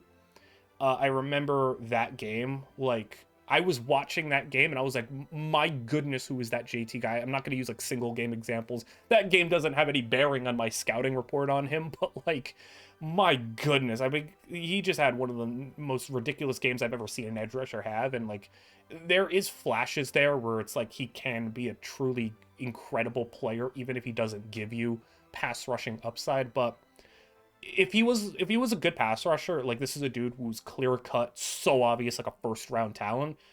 Obviously the pass rushing limitations knock him down quite a bit, which is why he's just a true second round grade. But I think he's a very useful player for any team that needs a number 2 edge and needs some early down run help. Let's get to 41 to 45, where I think there's going to be another surprising name here. 45, Harold Fannin, who was obviously super productive at tight end. We'll talk about him a little bit more. But 44, my wide receiver 8, Matthew Golden, who is a player who's getting a lot of first round buzz. Probably a player who, if I had to bet, would be picked in the first round. I've seen him as high as, 12 to the Cowboys. I see him as low as, if he gets out of the first round, he'll be picked up immediately by like the Titans or the Browns or one of these other teams that need a receiver. I'm just a little bit lower on Golden. Still wide receiver 8, still second round grade, still a player I would take. Just not somebody I see like a number 1 receiver in, not a player that I'm like, if I'm the Cowboys at 12, I don't think I would be confident taking Matthew Golden with that pick. Or, the earliest I would consider taking him is probably in the 20s, but not a guy I see like a true number 1 in. A guy I do really like at 43, Jacob Parrish, who I think is going to be a really fun nickel corner at Kansas State. Will be, I think, instantly coming into the NFL as potentially one of the better nickels in the league. Just a really fun, scrappy player. I think a lineman here at number 7 that I am very much betting on the tools and the athleticism of, Charles Grant. Kind of a lot of people's like, he's not really a sleeper because a lot of people, like, you can't be underrated if everyone thinks you're underrated. You can't be a sleeper if everyone thinks you're a sleeper. But Charles Grant's one of those players that a lot of people will try to say is a sleeper. If everyone thinks he's a sleeper, though, like, he's just not. He's just going to be a day 2 pick. And I think he's a guy that a lot of people in the NFL are going to bet on, myself included. I think he's got a lot of the tools to be a true starting tackle at the NFL level. And then 41, TreVeyon Henderson, a player I really like. A lot of people love him. We'll talk a little bit more about him, but let's backtrack a little bit to Harold Fannin. Many people don't know if Harold Fannin's going to work at the NFL level. There's a lot of people who are believers. There's a lot of people who just don't think it's going to work.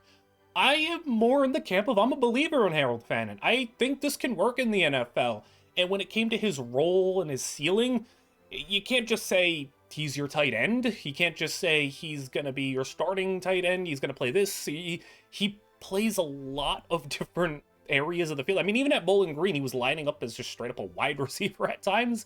I don't think he's going to do as much of that at the NFL level, where he's going to be lining up straight out wide, but I think his ceiling is your number 2 pass catcher, whether that is at the tight end spot, your flex position, your big slot, whatever you decide to put him in the multitude of positions that he's going to line up at. I think he can be your second most productive pass catcher at the NFL level. I don't think he's the guy you're going to put up the production that he put up at Bowling Green. I don't think he's going to have 1,400 yards in a season, but I think he can be a 7 to 8, maybe 900 yard a season type of player for you. And he's a guy that you can lean on in certain situations. Now, when it comes, I guess, the negatives first, I think a big part of this is a lot of people don't think him running a 4.7, being 6'3 at tight end is going to translate, especially when he is not a blocker of a tight end. When you see 4.7 at tight end, you're thinking, well, if he can block, play in line, he could be a solid tight end. That's just not Harold Fannin. He is just a pure pass catcher. And you're looking at him saying, oh, well, he's undersized and he's slower, so this can't work. But I think he's a rare player that can work. I'm going to throw the blocking out the window. If he could be blocking at an okay level at best, then I'll take that. But he needs to go first and foremost to a team that has an ounce of creativity to them. If you are drafting Harold Fannin and just saying, go play tight end, play in line, be the traditional wide tight end, you're going to be very disappointed because that's where he will be probably a bust. You can't just throw him out there and say, go be our tight end. That's not what Harold Fannin is. You need to go to an offense that has creativity, that will put you in certain positions to succeed, that will utilize you. Look at how the Raiders used Brock Bowers. Now, he's not Brock Bowers. He's not nearly the athlete of Brock Bowers, but I'm just saying from a usage perspective, they didn't just throw Brock Bowers out there, line him up as the wide tight end and say, go be our tight end. They put him everywhere. They put him in line. They put him in the slot. They put him in a multitude of positions and really maximized his versatility. And you have to do that a bit with Harold Fannin. You're just not expecting him to play traditional tight end, and he's going to be able to line up at all different multitude of positions. But this is a guy who maximizes the 6'3", 240 that he is. Like, you know, yeah, he's undersized, but he uses every bit of himself to be as good of a player as he could possibly be at that size and that position and that speed. This is a guy who's just so hard to bring down. I mean, like, he doesn't generate, obviously, as much speed in running you over, but he's just so difficult to tackle. He's so physical. He's just got the ability to stay on his feet, break a multitude of tackles, and maybe at the NFL level, that's just not going to translate as much, but I still anticipate him being a really good yards after catch threat, and he's got some of the best hands in the draft. It's not like he was just fake production at Bowling Green. That's a lot of what people maybe try to say to discredit him. His production at Bowling Green was not fake. It was not manufactured production where, you know, he was playing against bad competition and they just didn't cover him and he just got wide open every play. Like, no, he was creating at times, but most of all, he was catching everything thrown in his direction. Like, he catches everything. Like, I would argue he may have the best hands in the draft. Just, you throw the ball up, you want somebody to catch it. Harold Fannin might be your pick. So he's got the hands. He is able to break a multitude of tackles. He maximizes his entire frame to get the most out of himself. All you need is just an offensive mind who knows what he is working with and has a forward-thinking mind and can line him up and be creative with him. And I think he could be a really valuable weapon to any offense. Now, this is not a guy I'm taking in the first round, obviously. I think there is still some limitations, and maybe the athleticism will catch up to him and he just won't be a great player. But it's hard for me to think that Fannin is not going to produce at the NFL level in some capacity if a team gets the right team gets their hands on him. I think he's really a dependent player on where he goes, but if he goes to the right spot, he could be so fun to watch. And then we go to TreVeyon Henderson, who I wanted to talk about as well. Number 41 on my board, number 4 overall running back, and a player that scares me, but a player I am so rooting for. I mean, this is the type of guy who's going to be like the fan favorite, and everyone loves some TreVeyon Henderson. And if there's a player that you want on your team just for fun, you want TreVeyon Henderson. But there is obviously some risk here. So when it comes to what he does, well, he's a home run hitter. This is a guy who does get comps to players maybe he doesn't deserve, though. Like, he's not Jamaree Gibbs, I will say that. You know, Jamaree Gibbs is the popular one people throw out there. He's not Jamaree Gibbs. He's not as special as Jamaree Gibbs was as an overall athlete. He is not nearly as quick and explosive. Like, Henderson's an explosive home run hitter, but Jamaree Gibbs was on another level that even Henderson and other backs just can't touch. Like, Henderson is not somebody you can compare to Jamaree Gibbs. Like, Gibbs is one of those rare players. Him and I think like Jamal Charles are those rare players you just can't compare anybody to them. They are special. So Henderson, I don't think is quite the level that I've seen Gibbs at all, but that doesn't mean he's not special in his own way with that potential of being a home run hitter. He's got a lot of potential on third down. Nice pass catcher, can do a lot in the third down receiving game, and you're going to be using him there. And then also, I do think one underrated aspect of him, he does have some power. Like, he's not powerful in terms of like a power back, but like, he runs through some defenders at times, and he also doesn't put the ball on the ground a lot. And I think all of that is what you're looking at and saying, yeah, that's about what we want in our, Jahmyr Gibbs type of role. I think aside from the athleticism, where I think Gibbs is just a special, like once every however many years type of mover and just cutter, the big difference that separates the two is the vision. Gibbs had nice vision. The thing that Henderson is scary is the vision. I don't know if his vision is going to be good at the NFL level, because it's already an issue in college. And I put Swift there because the low end is DeAndre Swift. DeAndre Swift is a player that is really explosive, a home run hitter, but has some of the worst vision you will ever see as a starting running back. I hope that Henderson doesn't have that bad of a vision at the next level. I hope that he is able to find the right path and go, be not Gibbs, but a maybe great value version of Gibbs, where, he could be a 1,000 all-purpose yard player, but never going to be a true number one running back. I mean, even Jahmyr Gibbs, in a sense, and I'm bringing him up a lot because a lot of people like to draw the comparison. He's still not the true out-and-out back for the team. They have David Montgomery, and if they didn't, they would want to bring in somebody else to where they can have him on a little bit of a snap count, because Gibbs isn't a guy you want to give the ball 25 times to a game. Henderson's going to be in small doses. I would say 15 total touches a game, catches, swings, screens, handoffs, the draw plays on 3rd and long, whatever the case is. He'll get 15 touches a game. He will never be your true out-and-out starter, but if you can ignore the vision or bet on the vision to get better, you can have a special player on your hands. I'm just terrified that his vision will hold him back, and he will end up being DeAndre Swift. I hope not.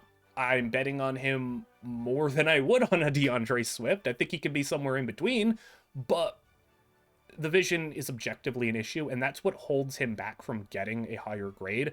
I just can't take somebody with that bad of a vision in the first round. So that's like the only major holdup, because everything else I love about him. I love that he can play on 3rd downs. I love his explosive, every potential touch that he has of the football can be a big play. I love that he has surprising power. I love that he doesn't put the ball on the ground. I love that he's got some speed. I love that he has a lot to him.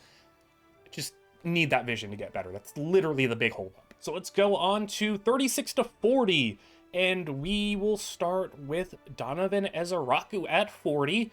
A lot of people really love them some Ezaraku. I've seen him really high up there on some people's big boards. I don't think I'm low on him. 40 is, maybe slightly lower than what I see people. I see him like around the 30s, maybe late 20s a lot. So I'm maybe a little lower. I still think Ezaraku can be a really fun pass rusher. I mean, that's what he brought at Boston College, being just a pass rushing monster. And I think he could be a really nice co-star at the NFL level, where I don't see Ezaraku with number one upside in terms of a true number one edge rusher, but I do think he can be the co-star who gets maybe close to double-digit sacks every year at best. I do think also he's not an abysmal run defender like a lot of these pass rushing specialists are, so he's not like unplayable on the early downs, though still maybe not ideal to play him on the early downs. It's just he is not maybe got any like defining special traits about him. He does not have difference-making athleticism or difference-making, anything. He's got some bend to him, has some nice rush moves, but like I don't see a special defining trait that's like, yeah, Donovan Ezaraku is going to be like a special all-pro number one edge rusher. I see like really nice number two, maybe a low-end number one, but a player that you definitely will consider late in the first round, but I think would be best as a second-round pick. Then you got the really fun Darian Porter at 39, my cornerback 7. Porter is wild, considering he just barely played. He's 24 years old, athletic monster, and just didn't play much. And when he did play, he was really good, really dominant in his 1 year that he got the chance to play. He wasn't asked to do much, but the stuff that he was asked to do he did really well. It's hard to know where to project a guy like Darian Porter because the potential on him is sky high, but the floor on him is rock bottom. If you need to take a bet on a guy who could maybe be a true number one corner for you in day two, you're maybe betting on Darian Porter. But if you need maybe a little bit more high of a floor player, you're not taking him. He's just got such a wide range of outcomes that it's really interesting. Then we got, I'll skip over 38 because I want to talk a little bit more about him in a minute, but we'll go to the pair of Ohio State linemen. Elic Williams at 37, super safe, just really good run defender, really good early down player. Gonna be maybe late first round, but early second round at least probably. Just a really rock solid, reliable, you know what you're getting player, and he's gonna be a pretty good player. I mean, maybe doesn't give you superstar upside, but you know what you're getting. He's gonna be a really nice run defense player. And then Josh Simmons, who I'm probably a bit lower on than a lot of other people. I've seen a lot of him in the top 20 in terms of overall players on their board. I've seen some true first round grades on him. The knee injury does play a part in this, where I knock him down because a patella injury for an offensive lineman is going to be pretty rough to come back from. But also, I do think as a prospect, the biggest holdup I have for him is just penalties. He was a lot of penalties in college. Really just, I think it was like 20 plus in his 2 seasons, like a lot of stuff. And, you know, sometimes penalties can be pretty volatile. I think of a guy like Tyler Smith, who came in, was drafted despite having so many penalties at Tulsa, and then now he's one of the best guards in the league. But, you know, could end up going the other way, where that's just what he is, who he is, and he just grabs too much, he holds too much, and, you know, you got some issues to deal with. But he's got a lot of potential. I think, you know, Josh Simmons is one of those players where, you know, he comes back from the injury fine, he you know, refines his overall technique, gets everything going, and you're talking about a really good tackle in the league.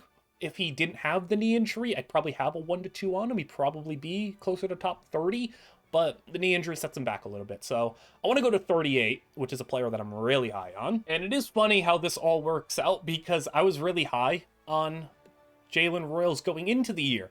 Going into the year, I dropped a list for my top 10 wide receivers going into the season for college football. I dropped it on like Twitter. Jalen Royals was 7 for me there. And then come to the end of the season, he's number 7 right now. I considered putting him higher. A lot of people don't have Jalen Royals this high. A lot of people have him as like a round 3 player. I have a round 2 grade on him, and like I said, I was tempted to put him maybe a little bit higher, but he possesses a lot of abilities as a wide receiver that I think translate very well to the NFL. He's 6 foot, 210, a very compact build. There are these builds at wide receiver that we had talked about, builds at corner and receiver, that are these, you know, thinner, slender, 6 foot, 6'1", but like 190 pounds. And that's not Jalen Royals. I mean, he does struggle with some press because he didn't play outside receiver much. He just wasn't asked to. I think there is aspects of his build and his ability as a player that give you some hope that he can play outside, but he was mostly a slot player at Utah State. But what he did in the slot was awesome. I mean, this is a guy who I think could be among the best run after catch players in this draft, and I think can really staple himself into an offense with that role day one. I think he's got awesome ball tracking, great body control, able to just maximize his body to the fullest extent. You know, I love a player who just uses everything at their disposal. He has just great body control, able to bring in just any pass that comes in his area. Super smart player. You know, one of those guys that I would put in like the QB friendly territory of a guy who finds the hole in the open zone and everything. Not to the extent that Tory Horton does, but I think he does a lot of other things better than Horton, where he's just, like I said, a dangerous after the catch player. And maybe he'll never be a number 1 wide receiver, but I think you're looking at like a really fun number 2, really productive player. And I do see some special traits in Jalen Royals. This is a guy who plays through contact very well and has some real explosion to him. I mean, the 10-yard split is awesome. The broad jump is awesome. You can see he's got some real explosion to his game, while also possessing some of that long speed, running a 4.42. And if you need him to be a vertical threat, he can be a vertical threat, but that's not even what he's going to be best at. And I think he can be a good vertical threat for you. Slot fades, this dude's going to dominate on slot fades. I feel like he is going to be amazing on those. And I think you can give him screens, jets, bubbles. He's going to be a short, intermediate, and deep player, I think. I think he can win at all 3 levels. You put him in the slot. I think that there is a world in which Jalen Royals is one of the most productive receivers in this entire draft class and is one of the best number 2s in the league at his absolute ceiling. And I know that's not going to be what a lot of people say, but I love me some Jalen Royals, and maybe I'm just crazy here, but man, like, yeah, like, I know I'm probably one of like 2 people that probably would have Jalen Royals higher than Matthew Golden on my board. I had Golden as my wide receiver 8, and we just talked about him, but I like Royals more. I think there's more here, and maybe Golden has more traits to potentially be a true number 1, maybe, but I've been on Jalen Royals for like a year now, and I am not ready to hop off the train now. And I am really excited to see where he goes, how high he goes, because I am anticipating day 2, but I'm hoping he goes to the right spot, because this is a player that's one of my favorite in the entire draft class. So getting to the top 35 now, this is where we start the first 2 second-round grade players, where these are guys that I am very comfortable taking in the first round. These are guys that, you know, probably most of them will be first-round picks. We start with 35 being Elic Ayomanor. I'm a big wide receiver guy, and, you know, he's another one of my favorite players in this draft, so, you know, that's probably why I've been talking about a lot of wide receivers so far. But Josh Connerly, number 34, I think is one of those tackles with a lot of upside, a guy that I do favor slightly over Simmons. Simmons, I think, mostly does get the nod over Connerly for a lot of people, but a lot of people do hold them in pretty similar regard. I'm more of a Connerly fan. Then 33 and 32, 2 edge rushers, Mike Green and Nick Scorton, as Mike Green hype has, you know, did peak at one point where people were saying he should go top 10. I think it's settled down a little bit. A lot of people still have him top 20. I've been a little lower on him, but then I go to Nick Scorton, where I'm a little bit higher on Scorton and a believer of him. We hadn't really talked about it. I brought it up when we got to Shamar Turner all the way down in like the 3rd round, where there's going to be a conversation about these Texas A&M guys, and it's just Texas A&M does not know what, like, it's so frustrating trying to scout a Texas A&M defensive lineman. They just don't use them like real teams do. I don't understand the alignment. I don't understand what they do with these guys, but Scorton is somebody that is just so talented, and you watch him before he got to Texas A&M, and you're thinking, man, he goes to this big SEC school. What is he going to do? I thought he played pretty well early on, and then Texas A&M kind of happened. But I still am a believer in Nick Scorton. I do think, though, there's a lot of unknown with him, and there's a lot of things you need to figure out where he's going to end up fitting in. Do you want him to bulk up? Do you want him to slim down? Some teams are going to want him to play certain alignments. He is very much a polarizing player, and it's just going to be down to what coach wants to take him and what they see in him to be like, okay, you're going to play at 280, you're going to play at 260, you're going to bulk up, you're going to play on the inside, you're going to play on the edge. There's a lot of different ways that he can play. He is one of these in-between players where he just needs to carve out a role, and a coach has just got to get him in and say, you're doing this for us, and you're going to focus on this and get better at this, and we're not going to do this wishy-washy play every position on the defensive line like Texas A&M does and rotate all these guys, and one snap you're playing interior DN, one time you're playing on the edge, then you're playing up over the center, and then Texas A&M is so frustrating.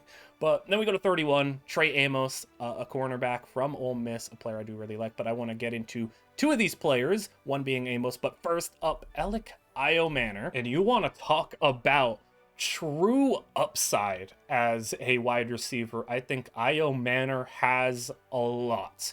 This is a dude who, another player I've been on since last year. Going into the season, he was comfortably in my top 5, so he did drop a little bit. You know, his production did go down a little bit as well.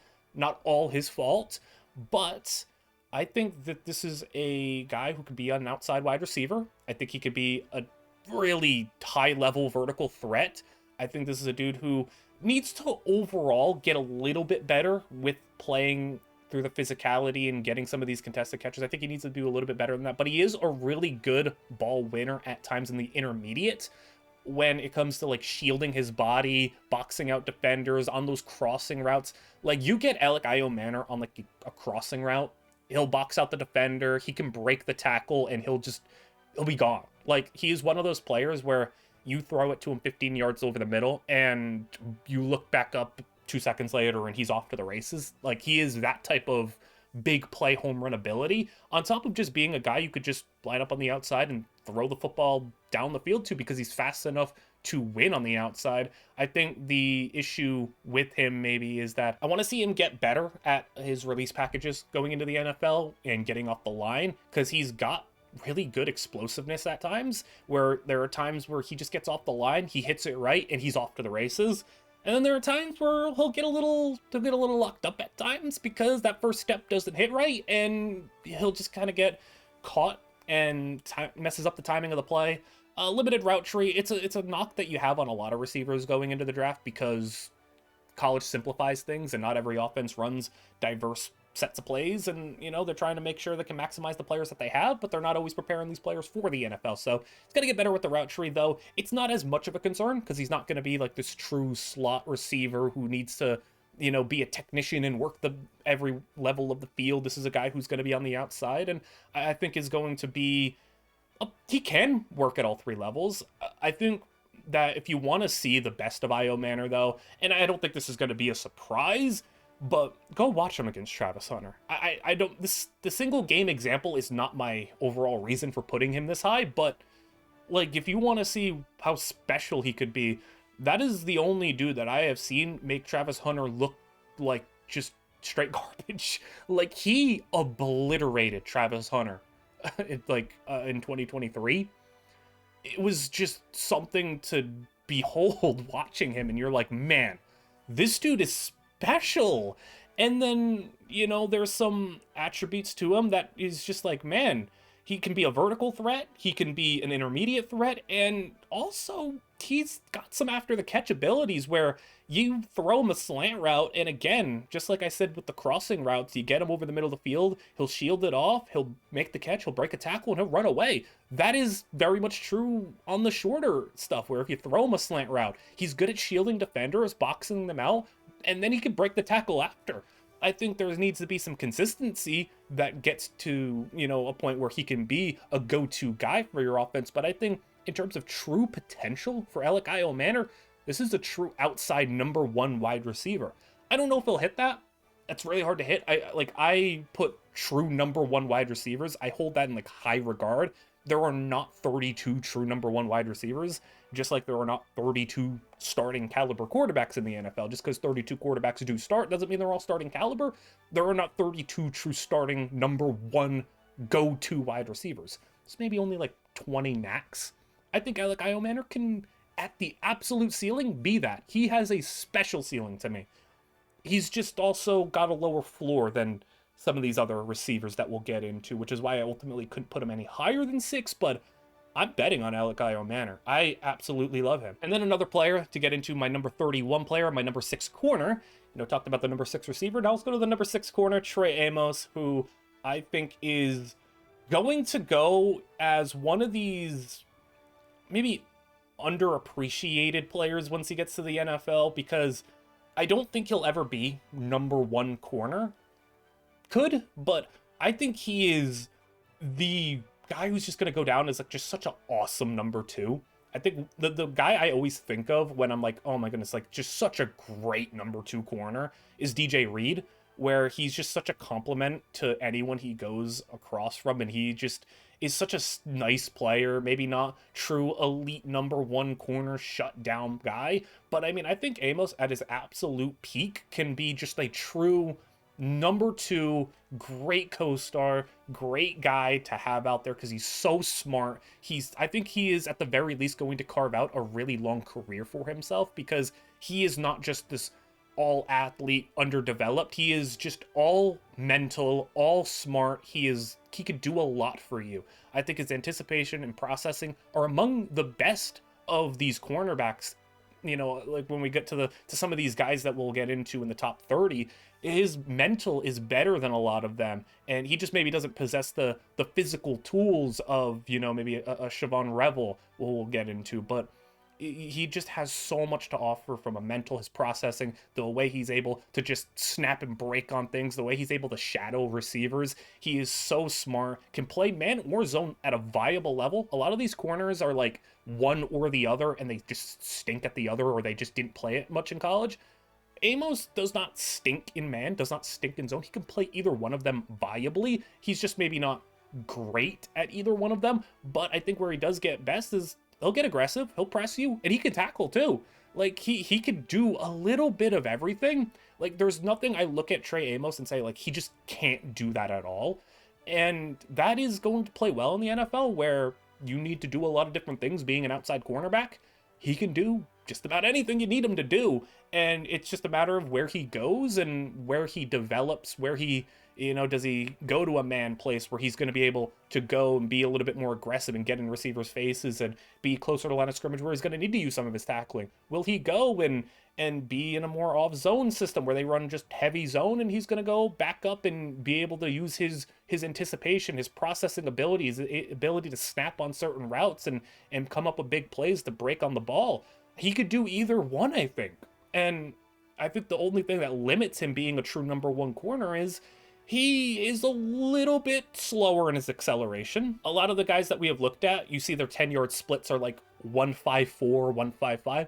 His is a 1.6. It takes him a little bit longer to get going once he gets down the field. Like, the acceleration is the issue, and maybe the vertical being 32 is not ideal when you get some of these guys who are 37, 38-inch verticals. So some of the explosiveness can maybe limit his ability to be a true elite number one corner, but he's got some long speed to him. He is a little grabby down the field because he is aggressive, but we'll see how that plays. It's not like he is egregiously bad where he's just going to get called a bunch, but you hope that doesn't translate to the NFL where he's just getting called for a bunch of penalties. And the only thing I will say is I would like to see him just tighten up some of the off coverage stuff a little bit. He does take a second or a tick longer, I guess I should say, to get going a little bit, so I would like him to react a step faster. But in terms of a well-rounded cornerback 2 who you need to come in, start, I think he could play early on, and I think he's going to carve out a really long career for himself. And this is absolutely a dude who I'd take in round 1 if you really needed a complimentary piece at the cornerback spot. And we are on to the top 30. So we go 26 to 30. We start with Jaden Higgins, my wide receiver 5, just an awesome player. I mean, I love both the Iowa State receivers, as Higgins is, I'd say, pretty safe in terms of a true outside receiver. You know, a lot of receivers nowadays, we brought this up with like Ayomanor, talking about how, you know, he's not going to have to play from the slot as much. He could be a true outside receiver, but so many great receivers nowadays coming out are just guys who play in the slot. And it's, you know, not to say hard, but harder to find true outside guys. I think Higgins can be a true high level outside wide receiver for you, and absolutely a guy I'm taking in round 1. This is just, I think, a receiver class that, while it isn't as good as last year, I still think is a really good receiver class. 29, Quinshon Judkins, running back from Ohio State, who is my number 3 running back. I think the top 2 is pretty much, everyone has the same top 2. It's just a matter of who you think the 3rd best running back is. You know, you could say Judkins, some people will say Henderson, some people have Scadaboo, some people have Caleb Johnson. I think I've gotten to the point where the further and further I've gone on in the process of this draft, the more and more I'm like, yeah, Judkins is the 3rd best. I really like what Judkins brings to the table, and he's just so safe for me in terms of a player who's high floor, can come in, give you early carries, but I do think has the upside of a running back who can be your true number 1, 200 carry a year type of player. And, you know, there were some questions about his athleticism. I think he is a really nice athlete, maybe not elite athlete. I think he's got good vision, you know, nice feet, quick feet, where he's able to just make a cut and go. And you pair that with what I think is pretty nice long speed. He can break off a couple of big runs if you need him to. And on top of that, I think he's just a really consistent reliable player where he's not all or nothing. You know, I think TreVeyon Henderson, for example, is this all or nothing player where he'll hit a home run or he'll strike out. You know, there's nothing wrong, though, with Judkins, who will hit you, you know, maybe not as many home runs, but he'll give you some doubles. He'll give you some singles. He won't strike out that much, but I think he'll give you a lot of really nice carries with the potential to still be a difference-making running back. We go to 28, it's Nohl Williams, who is my edge number 4. And the part that kind of separates Williams a little bit from some of the other guys that I had below him, I still had him, Green, Scorton, all those guys. I still had them 1 to 2 grades, but I have Nohl a little bit higher. I think Nohl really good in run defense. You know, when we were talking about best run defense edges in the draft, I brought up JT, but I think Nohl is also very much in that conversation as well. And I do think Georgia's another one of those teams like Texas A&M that just doesn't use their players properly. Like, they just have them do some weird stuff. And Nohl was one of those guys who just didn't always have the right usage. And it's frustrating at times because you're trying to project some of these players of the NFL. And it's like, man, like, what are you having these guys do? And, you know, that goes into some of the evaluations you'll have over the years with some of these Georgia players. And I know he needs to get better as a pass rusher if he ever wants to be a true number 1 edge, but he does try some pass rush moves. He does have a willingness to be a really good pass rusher and does show some flashes at times, while also maintaining the ability to be a really quality run defender. You know, when I think of also, you know, nice athletes who are really high-level run defenders at edge rusher who can rush the passer a little bit, you know, the guy I always go to is like, that's Montez Sweat could be the comp here, and maybe he's not as freakishly athletic as Montez Sweat. Montez Sweat was an absolute monster of an athlete, but in terms of that archetype, that role of a really high-level run-stopping, high-end 2, low-end 1, and if he can get the pass rushing down a little bit more, I think that's in the range of outcomes. And, you know, Montez Sweat was a guy who went in the 20s only because he, you know, had some medical issues, but he was a guy who was going to go like top 20. And, you know, I think you can adjust for the fact that Nohl maybe isn't the athlete that Sweat is. So I think mid to late 20s is a good spot for him to go. If he were to go, I wouldn't bat an eye if a team took him in the first round. Then Cam Ward is my 27th overall player, QB1, no surprise there. And then 26, Jahdae Barron, who is my cornerback 5. A lot of people love them, so Jahdae Barron, myself included.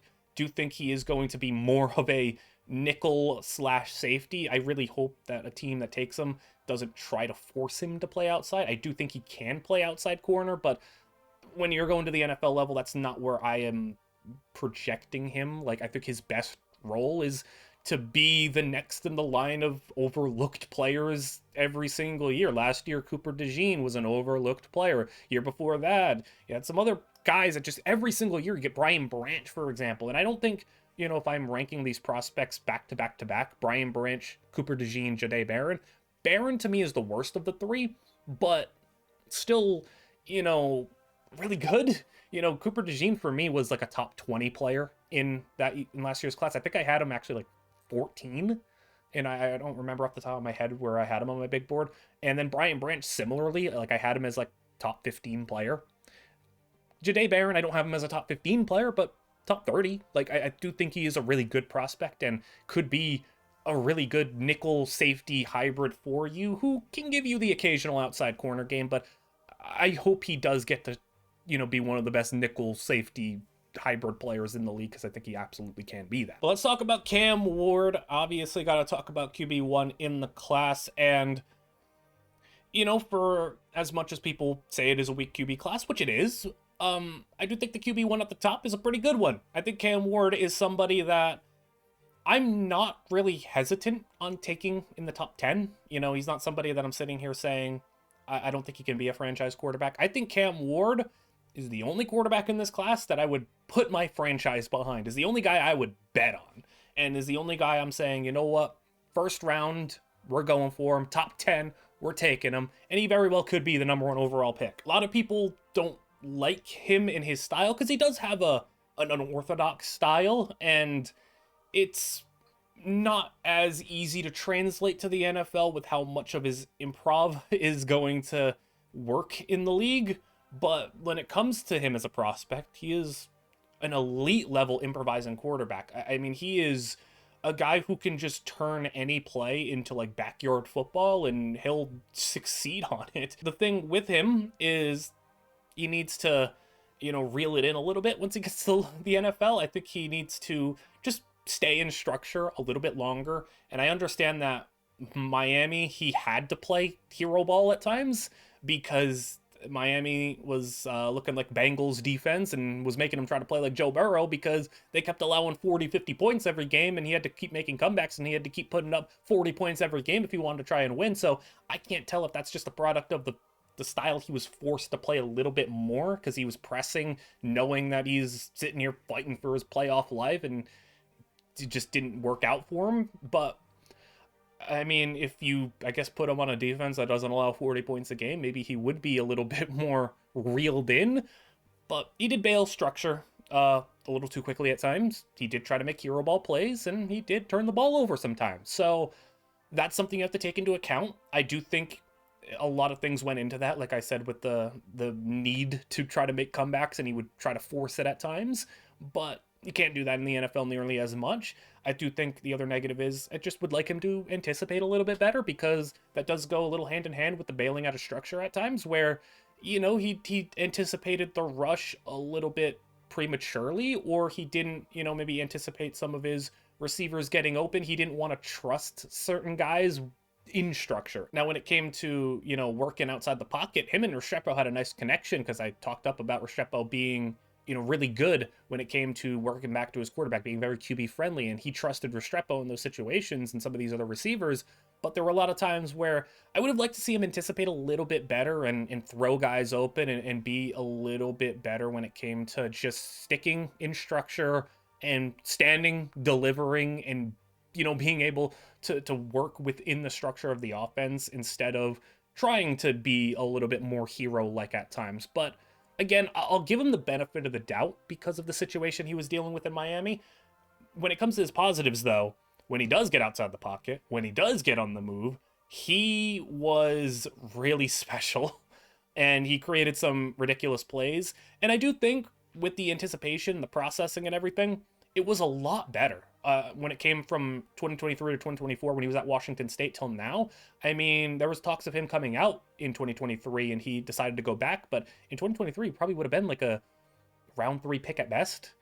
Comes out this year and he's stapled himself as a top 5 pick easily. So he got a lot better. He improved massively, and there's no reason to say he can't get even better. He is on an upward trajectory development wise and is not like capped out in his skill set. He is not a high floor, low ceiling guy. He's got a ceiling to him. And when it comes to him throwing the football over the intermediate area, it was awesome. Throwing over the middle, when you get a lot of quarterbacks who are like improvisers, you get a lot of guys who aren't prototypical 6'4", stand in the pocket, step up and deliver. Some of them do struggle over the middle. Not Cam Ward. He's not short. He's not like 5'11". He's not 6 feet, but 6'2", and a guy who does get outside the pocket a lot, but he can throw over the middle among some of the best of the quarterbacks that we've seen over the past couple of years. He's a really high-level thrower in the intermediate area, which will play really well in the NFL because defenses love to attack the middle nowadays, especially when it comes to,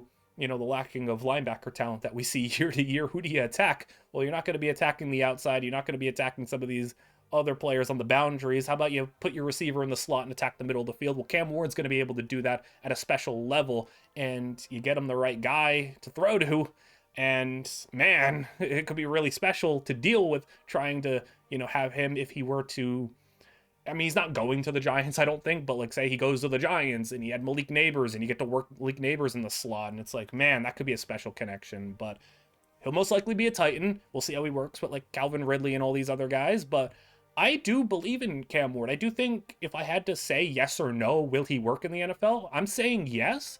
And I do think his ceiling is that of a fringe top 10 quarterback.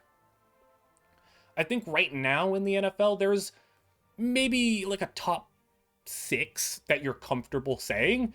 And then 7 to like 12, there's a lot of guys who like run hot and cold. At any point in time, you could say Jordan Love, Dak Prescott, Matthew Stafford, and then you go down to like Trevor Lawrence, Kyler Murray, and all these guys that, you know, at any point in the season, they run hot, they run cold. You get first half of the season Kyler Murray, he's looking like a top 10 quarterback. You get second half of the season Kyler Murray, and it falls apart a little bit. You get Trevor Lawrence when he's riding high, and then you get Trevor Lawrence when he gets hurt. And then you get Matthew Stafford when he is dealing, and then you get Matthew Stafford when he goes cold. Some of these quarterbacks run hot and cold, and this consistency fluctuates, especially also like Jordan Love runs hot and cold at times. So the top fringe top 10, that area, it constantly fluctuates. I think Cam Ward can be in the mix. I think he can be a difference-making quarterback that you can win with. I think you can go far with Cam Ward as your quarterback. It puts us onto the top 25, where we start off.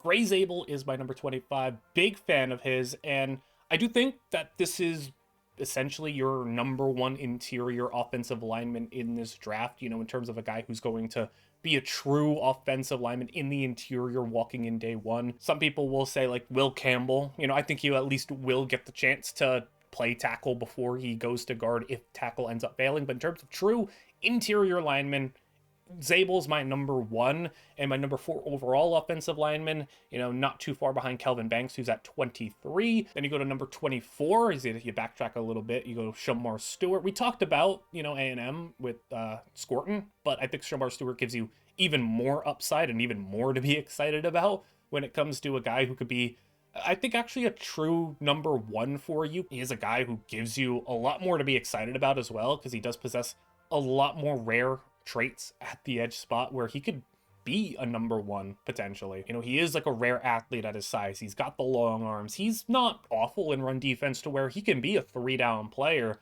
and that's going to continue to get better. Again, Texas A&M just doesn't use their players properly, but he can be really special. So I am really curious what team is going to end up selecting him and how he'll fit into whatever defense he gets a part of. Then we go to 22, Ben Morrison, who a conversation will need to be had there. And then 21, Derrick Harmon, as I'm really high on Derrick Harmon. But let's get to the Ben Morrison conversation because it needs to be had. You know, I do take account the injuries when it comes to some of this stuff. And this is honestly me taking account the injuries a little bit with Morrison, because if it wasn't for the hip injury, I'd have a true round 1 grade on him. I think Ben Morrison is awesome. I think he is an amazing player. We were going into the year and there was a lot of conversation between him and Will Johnson. Who do you prefer between them? And that wasn't for no reason. Morrison is that good. The issue is the thing that he was really good at was he was just such a good mover and just such snappy hips and was able to just turn and run, and he suffered a hip injury. And it's like, I'm not going to try to play doctor and say this is going to derail him or this is a non-factor. I will just say, like, I am not there to know what the actual status is, because obviously they're going to be saying like, oh, obviously they're going to be like, yeah, we're good. We're good. Draft us in the first round. We're good to go. You don't know how true that's going to be. You know, once you're obviously in the building and you're on the field, you'll get to see what it's like. If I am erasing the hip injury, he's easily, you know, higher than 22. If I'm taking that into account and it is worse than we think, then there is a world where Morrison slips and slides down 2nd round, 3rd round. I'm not even going to be shocked if it gets out that, yeah, it's rough and he slides further. All reports that I've heard sound positive, but it's hard to know for sure on the outside looking in. I'm hopeful. And for me personally, I guess if I were a GM, I wouldn't want to take the risk, but he's so good. Like, before the injury, he was so good. And this isn't like a player who hasn't popped up yet. Shavon Revel, who, you know, had a knee injury. Not to say I'm not worried about a knee injury, but a knee injury is a lot more, I don't want to say easy, but a lot more traditional to come back from than a hip injury. And a hip injury is maybe even more important for a corner than a knee injury. So that's kind of the holdup there. I guess if you're looking at him as a player, I mean, his frame, 193 pounds, not ideal. Maybe you could put on some more weight. It is what it is. Tackling, you know, obviously not going to be great, but when it comes to just him as a player, we talked about how good of a mover he is. Great processing, route recognition, ball production. He just has everything that you want to be a true number 1 corner on the outside for you. And if the injury is not an issue, then this is a guy who is going to be absolutely stolen by whatever team drafts him, because he's going to probably not be a top 20 pick, and he's going to be a top 20 player in this class. If the injury is brutal, then it stinks, you know? It's hard to know, but I am rooting for Ben Morrison. I really like Ben Morrison, and wherever he goes, I'm hoping that he succeeds, because he was every bit deserving of a first-round pick if the injury never occurred, and I'd still in some ways want to see him go in the first round, because he deserves to be there. He is that good of a player. And then going one spot up, we have Derrick Harmon, who I'm probably a little higher on, am I? I don't know. I don't look at every consensus board, but 21, I mean, that's pretty high praise for Derrick Harmon, who I do think is one of those players who, again, I do emphasize like a complementary player who I don't think this is a game wrecker. I don't think Derrick Harmon, I guess that's one of the negative if you're drafting him to be like the dominant game wrecking, just that's going to be our all pro player. Maybe that's not it, but I think he's a very high floor player where the only issues is he's not the best finisher. You know, he needs to get a little bit better at finishing the plays, and sometimes he'll overrun once he gets by and, you know, overrun the quarterback. He'll, you know, allow some lanes to open up at times, but like, I don't think there's a lot of other negatives. I think he's a very technically sound player in a lot of instances. He has a lot of room to grow, a lot of potential, 3-down potential as well, where I think he can be effective in the run and in the pass situation. I think one thing that he is really good at, I think he's a nightmare to block in one-on-ones. Like, you get him one-on-one, I think just, he's a handful. He is, that's where his biggest asset comes in, to where he could be a game wrecker, is if you get him in one-on-one situations where he is just so difficult to block, such a good athlete, long arms. I do see some special, I do see some game-wrecking potential at times, but I do see long-term, you know, despite him being like a one-on-one nightmare, I feel like at times, with his long arms, his great athleticism, and being so difficult to block in one-on-one certain times, I do see him ultimately being probably that number 2 on a defensive line, a really good one, but I think, you know, you get him in a spot where he isn't the guy and he gets more one-on-ones, I think he could be really dangerous, because I think that's where he thrives. Now, once you start double teaming him, maybe that's where I say you don't want to ask him to be the number 1 on your defensive line, because I don't know if he handles the double teams as well, but you get him one-on-one, get him on the interior, get him left on an island against like a guard or a center. I think he just is so difficult to block and creates a lot of potential for your defense to just open things up in the middle in terms of making him, forcing certain double teams, forcing that extra man to come over, and that leaves up one-on-ones for other people. And maybe I'm overstating how good of a player he is one-on-one, but that's just what I seen, where he was just so hard to block at times. True first round grades on all of these remaining players, the top 20, 16 to 20, and one player that I'm definitely higher on than a lot of other people, and when I watched him, I was stunned at how much I liked him, and maybe I'm just overshooting it a little bit. Kevin Winston from Penn State. I was really impressed by Kevin Winston, and I really am a big fan. We'll go to 19, Colston Loveland, as that's about where a lot of people have Colston Loveland. He's a pretty consensus top 20 player for a lot of people. It'll be, I still think he is comfortably tight end 2. You know, we'll get to Tyler Warren a little bit. Don't think that's a surprise that he's up there, but you know, Loveland, really nice tight end. I do think he's got a little bit of room to grow, you know, in his game, but I love the fit for a lot of offenses as a true tight end. I think Loveland has a lot to offer to an offense, so we'll see where he ends up going. Malachi Starks, a lot of people's safety number 1, and mine as well, though I did think about it with Kevin Winston, but Starks, obviously really good player, you know, got that top 10 safety potential, of course. Shavon Revel, number 3 corner, coming off the knee injury, still really high on him. And 16, Emeka Egbuka, who's, I don't think there needs to be a lot of conversation on him. He is just safe, reliable, high-end number 2 receiver, 1,000 yards a year, and maybe nobody will even pay attention because he is just that rock solid, that sound. He's not spectacular, he is not dynamic, but he is just really, really good, and he should be a first-round pick. Somebody should be taking him, and If he falls to the second round, then whatever team gets him in the second round is getting an absolute steal. But obviously, I do have to explain myself a little bit with Kevin Winston as my number 20 overall player, and I see truly a special player. So the knocks with him, we'll get to those first, and a lot of it is not as much as on him as a player, it's just kind of the surrounding aspects of why he is even in this position to begin with as a player who was shocking for a lot of guys to come out. You know, a lot of people were surprised that he came out, especially with his experience and his injury. But this guy partially tore his ACL. It ended his 2024 season, didn't play much. And as a whole, he started 15 games in his career, I believe I counted. So he just hasn't played much. He hasn't done much. But when you watch him, the games he has played, there's a lot there. There's a lot to love. So I guess the biggest negative on him, sometimes he'll get a little caught with his eyes in the backfield on play action.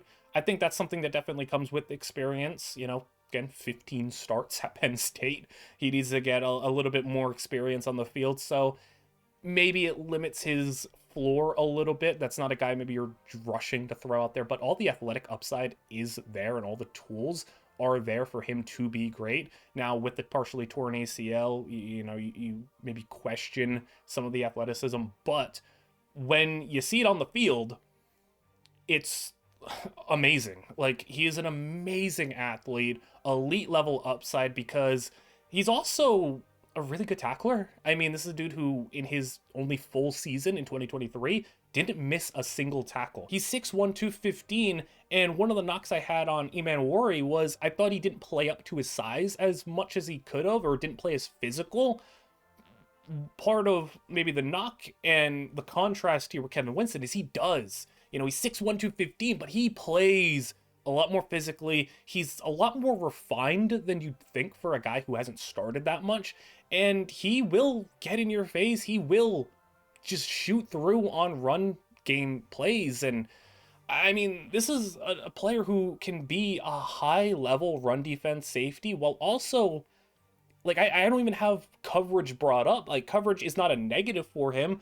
It's just, it's in progress. It's not bad. Like, it's really not bad. Like, this is the thing with him. It's like, maybe you're looking at this and saying, well, he looks pretty good, but I don't see fully there. I think this is definitely a player you got to watch, and I think he passes that eye test, and you look at him and say, there's a lot of special here. You see the athlete, but I also think, like, it's so hard to get a player who's both great in coverage and great in the run defense side of things.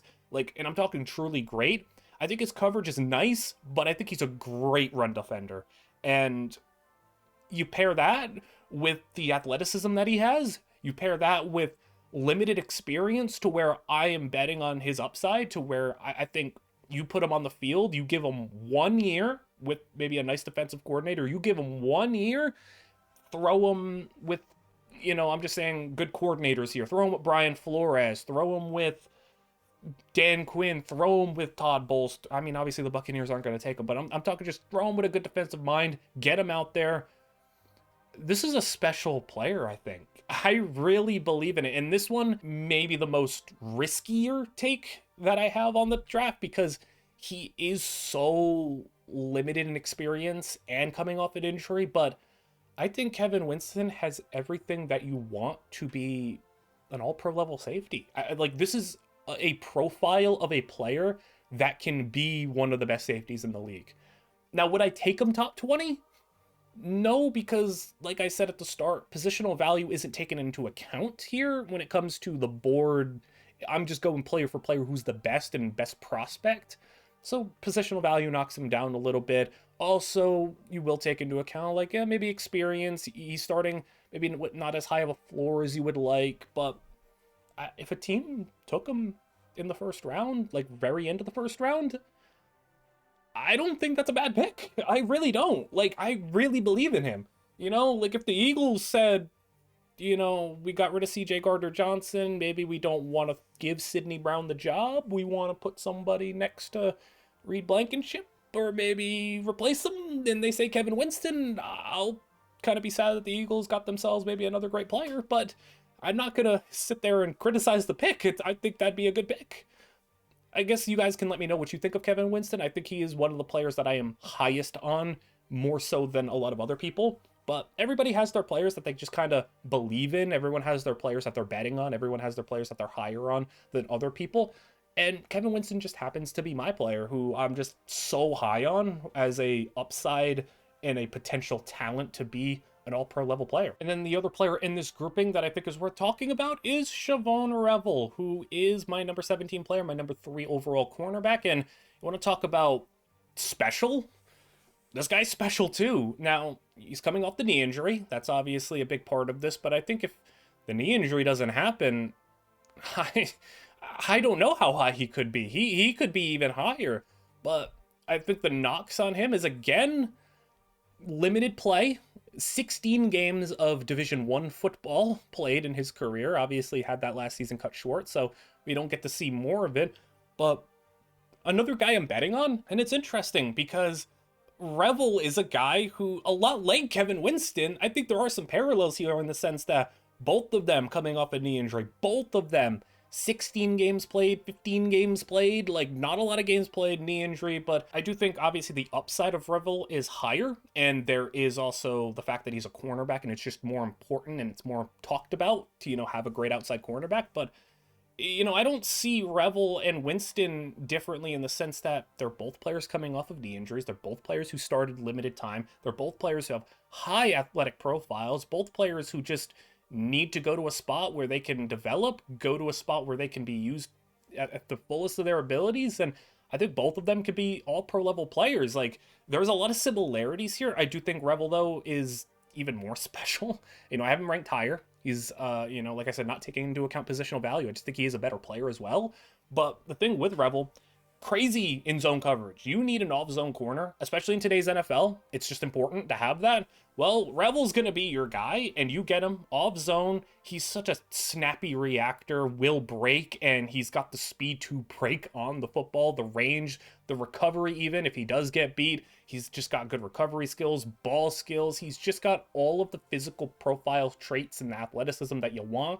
Now, you could account for some regression there with the knee injury, but I'm not as inclined to like knock him for a knee injury as I was to knock Ben Morrison for a hip injury. Like I said, hip injuries are a little bit more severe, but Revel has everything you want to be an all-pro corner. I mean, he's just got everything you want, except for the fact that, yeah, there is a knee injury and there is limited play. And I think the knock on him otherwise is the off-zone system that he played at ECU was, that's all he did basically. He didn't do much else, so I guess if you're hoping that he can come in and play some man coverage for you and get in receivers' faces, that's a little, not really what he's going to do, but off zone is what is primarily played. So he's going to be pro ready in that regard. I think that this is a guy where if he's going to be coming into the season healthy, I think you could start him day one. Like, this is a guy who is going to also just get better and better the more he plays. I mean, 16 games played and every bit of the intelligence of a player who's played more than 16 games of Division I college football. So I'm a big believer in Revel, and I hope he goes to a really good spot so we get to see him shine, and I hope he gets to play early because I want to see him on the field. Top 15 now, as we are approaching the final 10, but we start 15, Omarion Hampton. Obviously, just about everybody's running back too, but also my running back number 2, we'll get into him a little bit, Jahad Campbell, number 14, by far best linebacker in the class. You know, it's really not often you get linebackers with true round 1 grades, but Jahad Campbell is a special linebacker. And I mean, even though linebacker isn't as valued and sought after of a position as it used to be, I think this is a guy you could easily take in the top 20. Like, if I'm gonna say, I'll be surprised if he doesn't go top 20. I think if the Buccaneers have a chance at him, they'll like rush in to go take him. Like, I think Todd Bowles is just dying to get a player like Jahad Campbell on this team. So if he makes it past the Buccaneers, I'll be a little surprised. But then we go 13, Kenneth Grant, who, I mean, there's a lot of special there. He could be genuinely incredible. I mean, I won't go as far as to say Dexter Lawrence, like a lot of people have said when it comes to his comps, but he is in that mold. And he could be, you know, a genuinely incredible player. Will Campbell at number 12.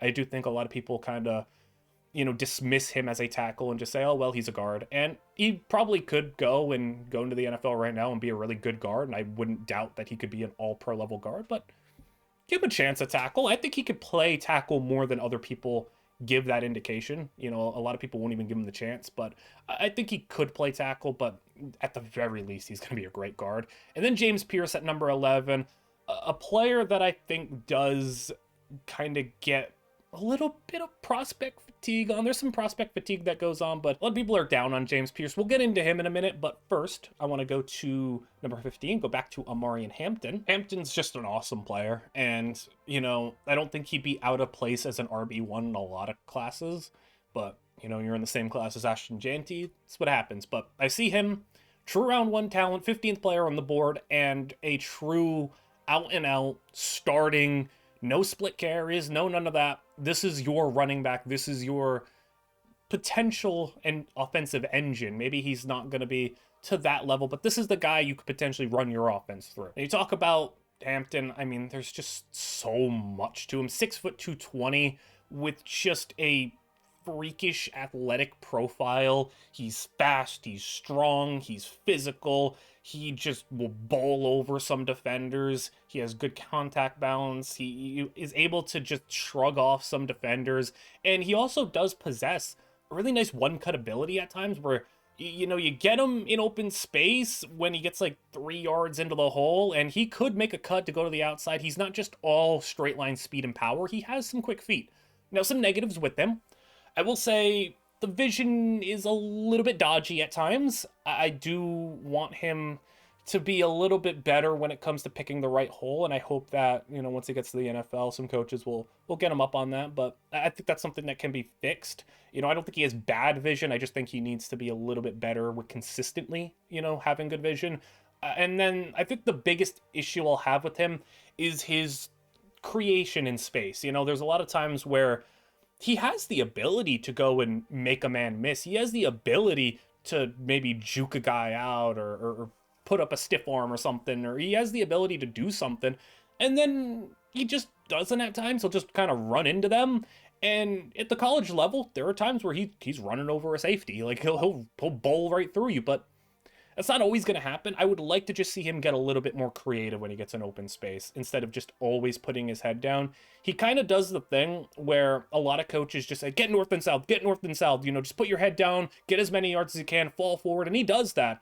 But there are opportunities where he does leave some explosive plays on the board where it's like, yeah, you want to put your head down, you want to fall forward, you want to get all the yards that you can, but man, you're in an open field one-on-one with a safety, and if you make a miss, you could go and spring that for 20-25 yards, and he'll just put his head down and take the 10 to 12 yards, which is fine, but I think he does leave some explosive plays on the table at times, which, I mean, if that's your biggest knock, then it is what it is, but I think he can also, that's something, it's not that he can't do it, it's just that he just doesn't, and maybe a coach will tell him, like, hey, you get the opportunity in the open field, go do something, go juke him out or make a move on him. You don't have to use just power in the open field. And then as a receiver, I mean, it's not even really that much of a knock. He's just a basic receiver. This isn't a guy you're lining up out wide, you're running routes with. He's not a bad receiver. He's just a swing pass, check down, screen threat. So if you're trying to get him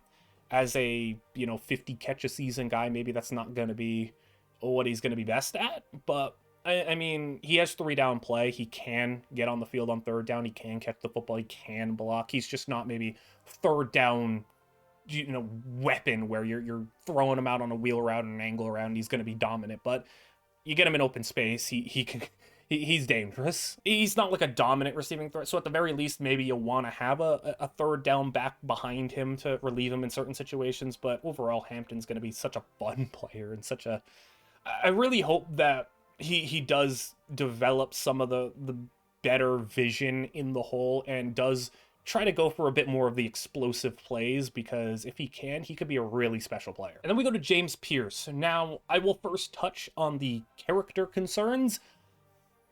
It's hard for an analyst or somebody on the media side of things, or for me as just making a random YouTube video about players, just to say that he does or does not 100% have these character concerns, because I haven't been in the room interviewing him. I don't know what he is like as a person, so I'm not going to comment on it and say like, oh yeah, he's a bad person, he's this, he's that. Character concerns are also a little bit more subjective, as long as he's not like a criminal. You know, criminal's a little bit more objective. Isaiah Bond's a little bit more objective. But, you know, if he's just a character concerned in other aspects, where it's like a work ethic thing or like a teammate thing, I can't speak on that because I am not there interviewing him. So I'm not going to comment too much on it. But other negatives, I think he needs to get better at run defense. Tennessee's another one of those teams, though, where they do some weird stuff when it comes to rotating defensive linemen. I brought it up a little bit with like Omar Norman Lott, where he just didn't play the run a lot. This team likes to do a lot of subbing, likes to just use like 10 defensive linemen. They just save players for pass rush downs at times. And I mean, yeah, you're going to save James Pearce for his pass rush downs because he's a great pass rusher. You know, he is explosive. He is fast. You've seen him at the combine running a 4.47, which is incredible, but he's got a quick first step. He is able to just turn that speed right into power and just put people on their backs at times. Like, he has, like, scary explosion at times. And it makes it so that you look at him and you say, man, that can be a number one edge rusher for us. That can be our guy. That can be our game wrecker. And he has that at times. Other times where some of the negatives come in, he goes a little missing. Consistency. There are times where he'll just get locked up a little bit, and I can't tell if that's like maybe a rhythm thing when it comes to Tennessee. I do think an underrated aspect maybe is like rhythm, where he just, you know, he plays 2 downs, comes off the field, plays another down, comes off the field, plays 5 downs, comes off the field. He's constantly being on, off the field, and with these players at Tennessee, like, they just maybe can't get in a rhythm. Maybe it's a consistency thing. Maybe it's on him. Maybe it's on Tennessee. Maybe, like, I do think there is some other avenues that you can go down to explain that, but there are games where he's gone missing. There are games where he is not as noisy as you would like him to be for a guy that you hope to be a game wrecker, but this is a guy who has produced last year. He produced the year before. He was going into this season, he was talked about as like a top 10 player pretty easily, and yeah, he didn't, I guess, improve. You know, I don't think he got better from 23 to 24 that much, but 23 was such a good season. Like, we were talking about him as a number 1 overall prospect at times for a reason. I do think people just kind of got tired of talking about him because he didn't, you know, take this monumental step up and catapult himself into being a number 1 overall prospect. But he's still a really good player, and he's a really good prospect, and he's 21 years old, and he's got rare athleticism at times where you look at it, the flashes and the special. This can be a 15 sack a season type of player if you continue to build upon what he already has in his skill set. I think James Pearce is a really special player, but I guess character concerns are there potentially, and consistency is there potentially. So those are 2 negatives that are potentially crippling. Like, those are like bad negatives, but those are also negatives that if you interview him and you're comfortable with him as a character, whatever the character concerns may be, then yeah, you're fine taking him. And if the consistency is just a matter of what went down at Tennessee and how he was utilized and the off the field stuff and taking him off the field on rundowns and only putting him down the field at some other instances, then maybe he can at the very least get to be a more consistent player. And I think that is possible because he's got all the talent in the world. So I think there is a lot of low talk on James Pearce, and I see mock drafts where he's barely sliding into the first round, and I think he is one of the, at the very least, 20 best players in this class. It's just a lot of people are souring on him, and we'll see if that proves to be true. Like I said, I'm not taking the character concerns into account. If I interviewed him and he was a character concern, then yes, he would go down my board. But player for player, he's a really good player. Let us get to the top 10. We have made it all the way this far, and let's finish strong. Number 10, Armand Membou, my offensive lineman, number 1. A lot of people do have Campbell 1. I think Campbell and Membou are the 2 that you heavily debate between. I do lean Membou. You know, it wasn't by a whole lot. They were, 10 and 12, but I think Membou's an awesome player. I'm hearing that maybe the Raiders at 6, Jets are a likely candidate for him. I do see him very much going in the top 10. He's very much well deserving of it. And I think in terms of a true tackle, you know, maybe you have some concerns about Will Campbell at the very least, you're getting a really good guard, but can you get a good tackle out of Campbell? Well, I think Membu, you're just getting a great tackle out of. Like, I think he just is that good as a tackle, and I think he's going to be a really high-level right tackle for a team, and we'll see if they try to make him play left, but, I mean, as a right tackle, he's just going to be a really good player. Tyler Warren at 9, a lot of people's tight end 1, myself included, and 9th best player in the class. I think he has, you know, difference-making tight end potential where he could be maybe an 1,000-yard tight end. Like, he has that level of difference-making ability to him. 8, Walter Nolen. I'm really high on Walter Nolen, and we'll get into him. 7, Will Johnson. A lot of people are souring on him as of late. You know, he had the you know, kind of sleepwalking through last year, and then the pro day people weren't happy about. So, you know, if you want to sleep on Will Johnson, maybe go ahead, but I still very much like him. And then 6, Luther Burden. That's, like, he's just my guy. Probably my favorite player in this class, I'd say. You know, maybe one of my 2 or 3 favorite players in this class as a whole. We'll get into him in a moment, but we'll start with Walter Nolen, because I have some stuff to say about him. So when it comes to Walter Nolen, and I wanted to start with him, I think that there is so much here to be just so excited about when it comes to him. Dare I say, being Defensive Player of the Year level upside? Like, and when I say upside and ceiling, that doesn't mean they'll always hit it, but it's in there. He has the potential to be that. And the name that gets kind of floated around, you know, it's a little dangerous to say, but Chris Jones is in there. Like, that type of player is his ceiling. That type of player is his maxed out. I don't know if he'll hit that, but, like, when you look at him, very rare interior defensive lineman when it comes to that much bend, that much just flashes of pure dominance, game-wrecking ability, plays that just jump off and say, this dude can dominate at the NFL level. And I think the thing with him is, whereas a lot of these top 10 players are like, yeah, we'll play them day one, these are guys who are going to be contributors early on, I still think with Walter Nolen, there is a way to go with him, and that's maybe the biggest knock right now, is that he's far from a finished product, and you're going to need to be a little bit more patient with him. And maybe you're looking at that and say, well, I'm not taking that with a top 10 pick. That's understandable, but he has a little bit more ways to go in terms of being a finished product, and maybe among floors of players in the top 10, probably the lowest floor of any player in the top 10. But when it comes to other weaknesses, though, gap discipline needs to get better. I mean, he came from Texas A&M. Obviously, we brought them up, but he wasn't used ideally. Then goes to Ole Miss and then has the season that he has. He will also do something that is a little scary, where he's one of the best athletes in all of college, so he just tries to out-athlete people sometime. And you see it happen a lot, where some players never morph beyond trying to just be the better athlete. And when you get to the NFL, it just doesn't work. He needs to just learn how to be a little bit more technically sound, a little bit more refined, and a little bit more gap discipline, because sometimes he'll get a little over-aggressive.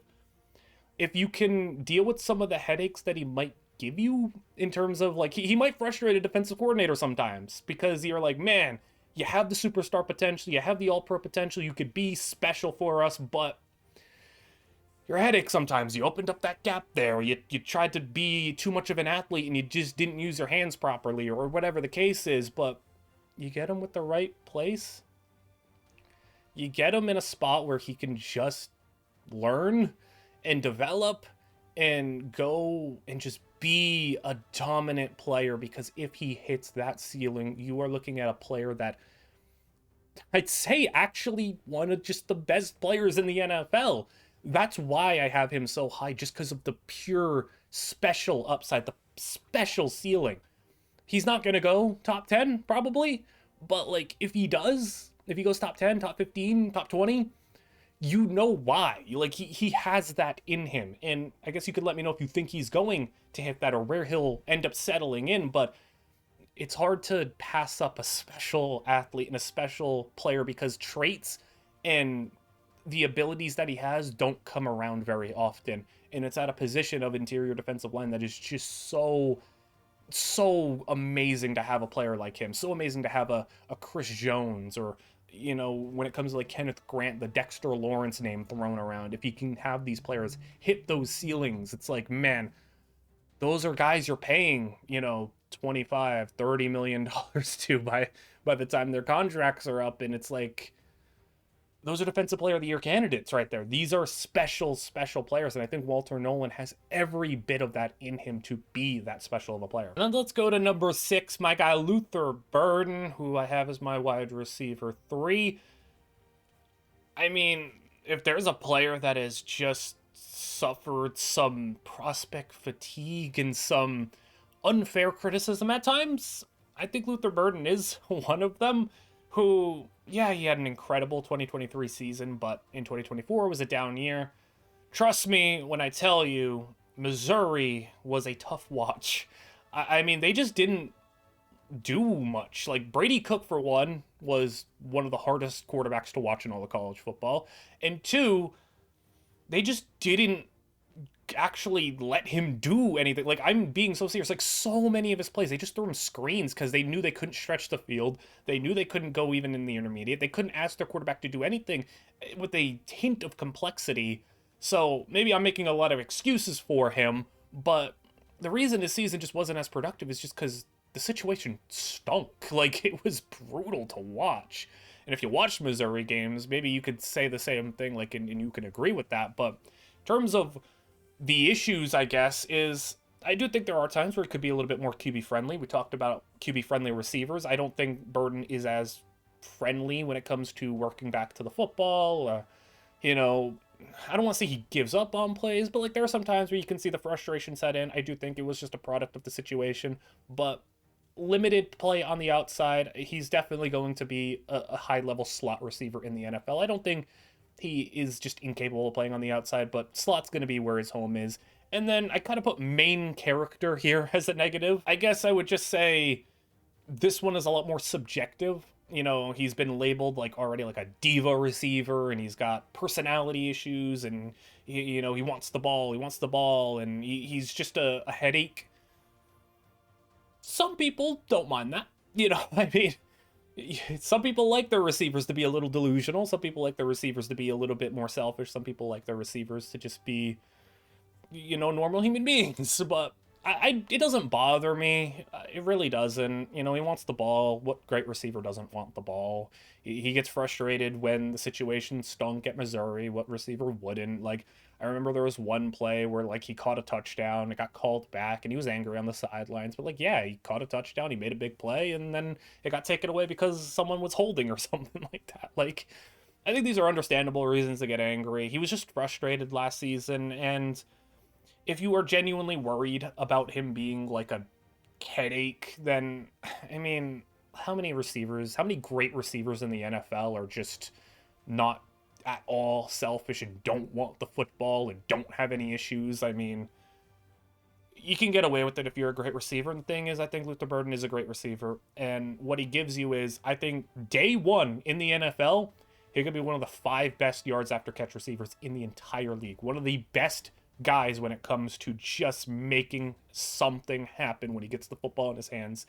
And I think this is a guy who is a true number 1 receiver, who maybe isn't your like prototypical outside receiver who, like we'll talk about with Tet, or what we talked about with Jaden Higgins or whatever, that someone you're just going to line up on the outside and he's going to be your traditional guy. This is a dude who's going to be in the slot playing more like a CD Lamb role, where I think he can be this guy who gets like 100 catches a season, and you're going to throw him a lot of screens. You're going to throw him the ball in a lot of different variety of areas. And I just don't think that the criticisms on him, because people just look at production and say, oh, he was worse last year. I don't think he was worse last year. I just think the situation was worse, and it contributed to him being less productive. But he is an elite level accelerator. He creates separation at such a high level, on top of being such a yards after catch monster. And when it comes to, down the field, his ball tracking is really good. He will fight for the football. He plays like an angry player, and that contributes to some of his main character diva tendencies. But sometimes it can work to your advantage, because he will be stubborn at times in a good way, where when it comes to, like, he just won't give up on a play at times. He won't go down. When he gets the football, he wants every play to be a touchdown. And also, for the guy who gets like a diva reputation at times, he will block. He is a willing blocker. He's a capable blocker at his size. Maybe not the best, obviously, since he's just 200 pounds and 6 feet tall, but I noticed he does block at times. And, you know, he's not just like oh, if I'm not getting the football, I don't care. I think that is also like maybe a misconception a little bit, because people just assume if he's one of those types of players, personality wise, if he doesn't have the ball in his hands, he just doesn't care about the play. Like, that's just not true. He does care. He does try. He does put good film out there, even when he's not, you know, getting the football. There are some receivers that have some issues where it's like, oh, the play's not designed to go to them, so they kind of round their routes and they don't make hard cuts, and they're just kind of, you know, sleepwalking out there. And that's not Luther Burden. He's not that type of player where he just does not care. He cares. He is just got the mindset of a superstar. And again, some people like it, some people hate it. I love it. I want my receiver to want the ball. I want my receiver to want every play of his to be a touchdown. I want my receiver to care. He cares. Just wants to win, and he knows that him having the ball in his hands could maybe help you win. So maybe a little selfish for some people. I love Luther Burden, and I think he could be a special player. I think this is a true elite level #1 player at his ceiling. I think he could be one of the best slot receivers in the league. I think he could be one of the best yards after catch receivers in the league. I think he could be one of the most productive players at the receiver position in the league. I think he could be special, and I am not hesitating to take him with a top pick. Like, I have him as my #6 player in the draft, and I think he is that good. Like, I think it is so, like, just slept on how good he is. I think he's incredible. And then it takes us to the final 5, where these players all get the elite tag or a generational tag. And, you know, having 2 generational prospects in one draft class is rare. You know, you don't always see that. But Tet McMillan, #5. I mean, talk about a player who, like, people just are trying to talk themselves out of for some reason. We'll get into him, but 2 players I don't think I really need to touch on too much. Mason Graham, I mean, if Mason Graham, like, he is a player with just all the dominance and the flashes and the talent and everything in the world. If it was just for the fact that he had, like, longer arms, like, that's like his only weakness. Like, he just has shorter arms, but if he had longer arms, like, we could be talking about a generational prospect here, because he has everything else that you want and is going to be a high-level defensive player. I mean, he should be going top 6, top 7. Like, he's going to be a great player. Abdul Carter, speaking of guys who are going to be great, a lot of people do have Carter #2, and maybe he's generational. I don't know. I kind of bordered on that one. Generational, I don't throw around loosely. I know there's 2 here, but I don't throw around that loosely.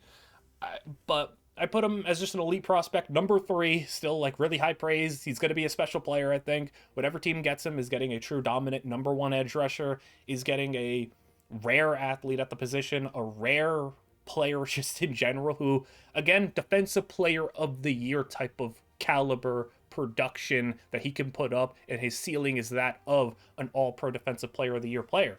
Then the 2 generational players in this class, Ashton Jeanty, Travis Hunter.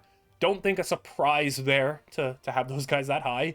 Maybe some people would say Carter over Jeanty, but, you know, ignoring positional value, I just think player for player, Jeanty's a better running back than Carter is an edge, but you can go either way there. But let's get into some of these players, which I think I really need to talk about. Tet. I don't think there's a single player in this class that is more, like, confusing that they are trying to just, like, figure out reasons why he's not great.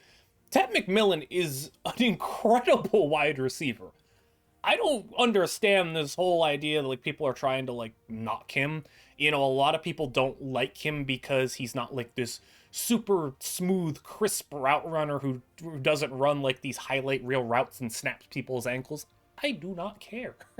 It's not even to say he's a bad route runner. Like, he's just not an elite route runner. I mean, I wouldn't rank him as, like, a top tier route runner in this draft class, but it's not to say you can't run routes. He's a pretty solid route runner. That's just not what Tet does best, though. I guess if you want to talk about the weaknesses, we'll get into those first. He doesn't have, like, the elite top end speed. At his pro day, it was seen that he was, like, running about a 4.54. You know, they had an unofficial 4.48, but a lot of people said it was 4.54, 4.55, kind of in that range. So I kind of rolled with that. he doesn't have the elite top end speed, but you don't expect that from a guy who's 6'4", 220. And I guess he could be a little bit better with his release packages. Could obviously use some work there. But other than that, I mean, I don't have a lot of weaknesses for him. I mean, I guess he was better in 2023, but okay. he was good in 2024. He was just amazing in 2023. He was good in both years, so it's not even really a knock. I just tried to put something there. But you want to talk about his positives? I mean, elite level ball skills. Like, he is such a... That ball is up in the air, and it is his ball. Like, that is his ball, and he will do anything possible to bring it down. He will contort his body. He will have an incredible catch radius. He tracks the ball unbelievably, and when you get into the red zone, he is going to be one of the best red zone threats in the entire league. In terms of a true outside dominant ball winning wide receiver, it doesn't get much better than Tet. Like last year, if he was in last year's draft class, he's number 3 for me, like over Rome, comfortably over Rome, but like he's closer to Neighbors than he is Rome as a prospect. Like, for me at least. And that's not even to knock Neighbors. I had Neighbors really highly ranked. Like, that's not even knocking Neighbors, who I thought was a special prospect. But, like, Tet McMillan is special. I don't understand why people are trying to, like, dig up stuff and, like, dig up an old interview where he said he doesn't watch film and he was, like, 19 years old. Or they'll try to say, like, oh, he doesn't do this. Like, no, he is incredible. This is a true #1 wide receiver who should be getting considered as a top 10 pick in this draft class. And a lot of comps have been thrown out for him. Some people say Mike Evans. Some people say Drake London. I don't think those are awful comps. I think he is more Drake London, but like I don't even think that those comps, I would even say, do him justice, in a sense that Mike Evans isn't as good short as McMillan is, and Drake London isn't as good vertically as McMillan is. So, you know, Drake London may be inside 20 yards, and then Mike Evans past 20 yards, I guess, is the comp. And that's not even me, like, trying to disrespect Drake London or Mike Evans. Drake London I hold in very high regard. I think he's one of the more underrated players in the entire league. I love me some Drake London. But this is a dude who also is so underrated when it comes to his yards after catch. Like, he has these long strides, because he's just this big frame, long strides. It gives him some pull away speed at times, where he gets the football on, like, some open space, and he's already so hard to guard in that regard. So, like, he boxes out a defender, or he'll snag the football out of the air. He's already so hard to defend when it comes to catching the football, but he's so strong that he's able to shrug off a tackler. And these long strides, he can get going, and he can break away. He has good vision when he gets the football in his hands. Like, he can play after the catch too. And if you really wanted him to play in the slot, he could play in the slot. Like, he's not even bad at that. But you're getting him as a true dominant outside ball winning wide receiver who I think has every bit the ability to be a top 10 receiver in the league.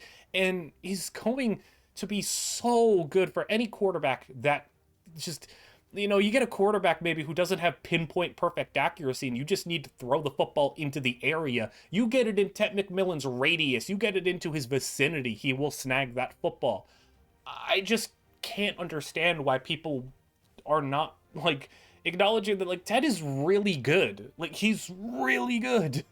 So, I don't know, maybe I'm higher on him than I should be. Maybe he isn't this elite receiver prospect that some other people are trying to knock him down for being, because he isn't elite route runner, or he isn't, you know, I guess as good in 2024 as he was in 2023, or whatever the case is. But I think he is a really high-end player, and he's my 5th rated player on the board. And I would, like, for example, say Abdul Carter and Travis Hunter are off the board at number 4 for the Patriots.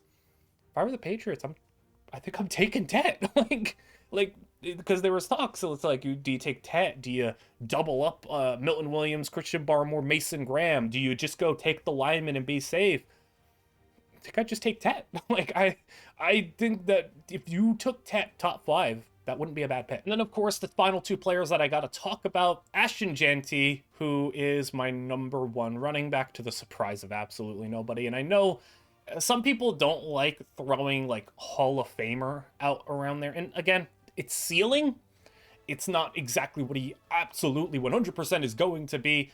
but the ceiling of a Hall of Fame running back and a special offensive player of the year caliber player is here. I mean, when it comes to Jeanty, 5'8", I think it was 5'8 and a half, 211 pounds, and he is just a tank. Some of the greatest contact balance I've ever seen from a running back, the ability to just shrug off defenders, the ability to just stay on his feet with one guy, two guys, three guys, four guys just hanging off of him and just still able to just churn out more yards, shrugging off defenders. It is just unbelievable to watch him. He is a running back that just strikes fear in you. He is explosive. He has good burst. He can hit home runs just as good as, like, for example, TreVeyon Henderson. Like, he's the home run hitting running back, and he's the guy who you want to take so you can occasionally have some big plays. Well, imagine a player in Jeanty who can hit just as many home runs, but also give you everything else. I mean, like, I compare him in a sense to a runaway train when he gets into open field, because once you start, he just can't stop. He will not stop until he is forced out of bounds, or he has like 5 dudes hanging off of him and he has to be forced to the ground. He is just unbelievable. And the thing is, I was a big Jeanty guy before the season, and he was my number 1 running back going into the year. And a big reason for that was his pass catching ability. His pass catching production dropped off this season, and to the point where no one even talks about it that much. The thing is, Jeanty had like, I think it was like 40 to 50 catches last season in 2023, was a really productive receiving threat. Like, I think it's also been lost on people just how good of a receiving threat Jeanty is as well. Like, he could come out and be one of the best receiving backs just straight up. And that was one of the reasons I liked him going into this season. I think he's a true weapon as a pass catcher as well. And that was just an aspect of his game that he just didn't have to tap into much this year, because Boise State just said, well, why throw him the ball? We could just hand him the football and he'll go and put up 200 yards a game. So everything you could want in a running back is here. And I guess if there's any concern that you have, is just a natural concern that you have with running backs in general, and that's mileage and workload. He had almost 400 touches last year. I think it was like 390 something. He had almost 400 touches. So you don't like to see a guy with a lot of tread on the tires, and with how physical he is it going to be an issue where he just doesn't have a long career, but he is one of those stars who burns bright but burns fast? Because a physical running back maybe doesn't have long in the NFL in terms of being a high-level player.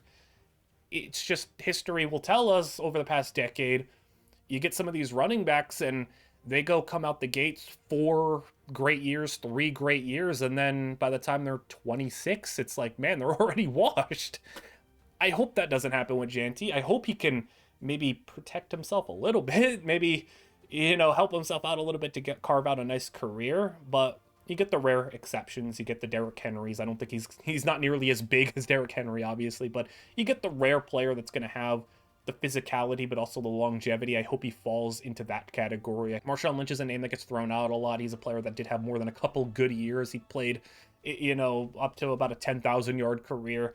I guess the only other knock I have is he fumbled 9 times over the last 2 years. It happens. I mean, you're that physical. You're in that many piles. You have that many people swiping at you. Somebody's going to hit the ball. The ball's going to come out. And also, he touched the football a lot. So you touched the football 400 times last year. He fumbled like 4 times or 5 times last year. I mean, it's not the worst, but you'd like to see him clean that up. So I guess my only issues is really just how long will he be good? Because I know he's going to be good. I just don't know for how long he's going to be good.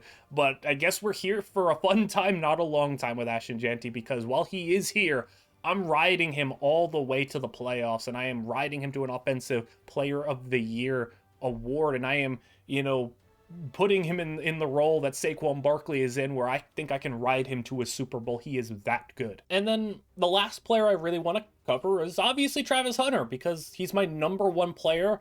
And for as high as people are on Travis Hunter, I think I'm about as high on Travis Hunter as you could possibly be, because I think it maybe is crazy to say, but I mean, when you're putting together the list of the greatest prospects ever, regardless of position, ever in the draft, for me, I don't know what that list exactly would look like, but Travis Hunter is top 5.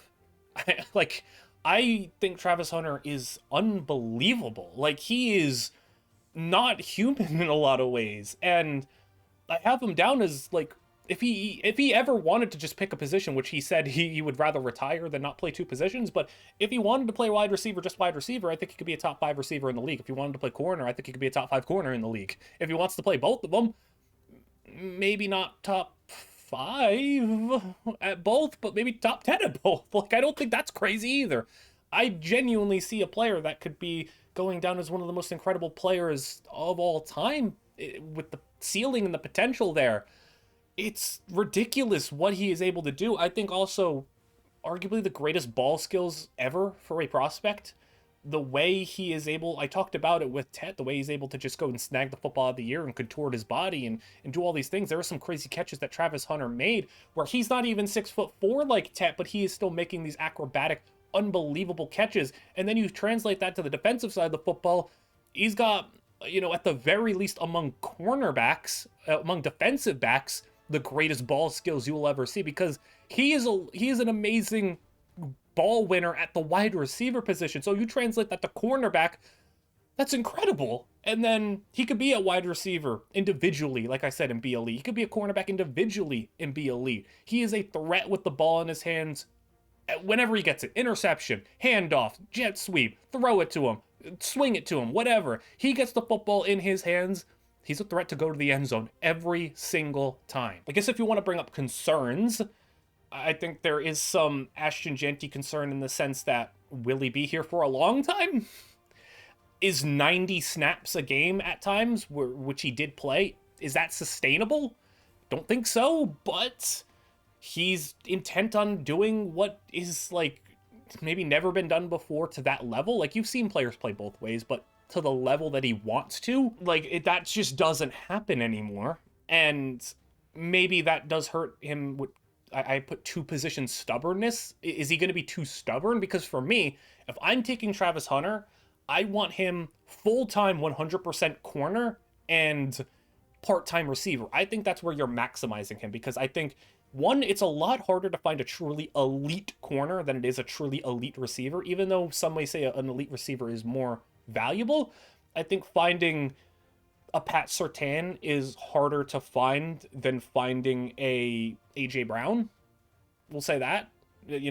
Like, they're both hard to find, obviously, but there are more receivers that come out every single year that can be productive for your team than there are cornerbacks. Cornerback is just such a hard position to play, and it's hard to find great ones, and it's such a volatile position to where year to year, it's hard to find ones that are consistently great. I'd want him at cornerback because I think he has a Hall of Fame ceiling at the cornerback spot. He also adds at a receiver, but I think I'd rather have a Hall of Fame corner and a part-time great receiver.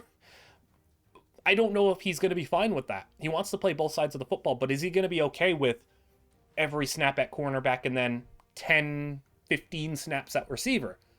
I hope so, but if he dead serious says, yeah, I want to play like 90 snaps a game, I'm a little worried, because that's just hard to do at the NFL level. And maybe he tries and realizes, okay, maybe that's just not the best move for me.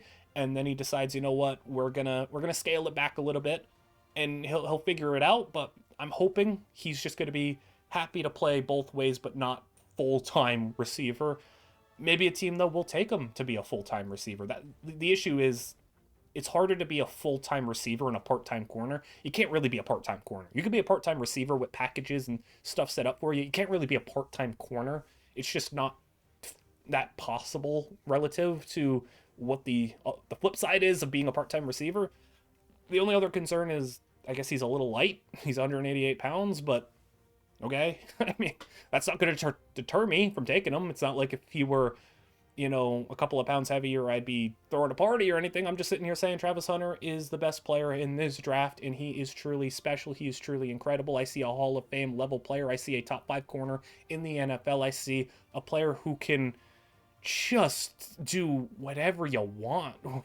Like, the possibilities with Travis Hunter are endless, and uh, every praise that he gets is 100% justified, because it's not even like he's just an athlete. He's also really smart. Like, he's a very smart player on the defensive side of the football. He's a very smart player when it comes to being, you know, at cornerback in his zone IQ. So that's another thing that I don't think he maybe gets enough talk about for. People just think, oh, he's a great athlete. He's really fast. He's really athletic. He's a great ball catcher, and he does all this stuff. But he's not like refined, or he's not technically sound. Like, no, he's technically sound too. He's just good at every level.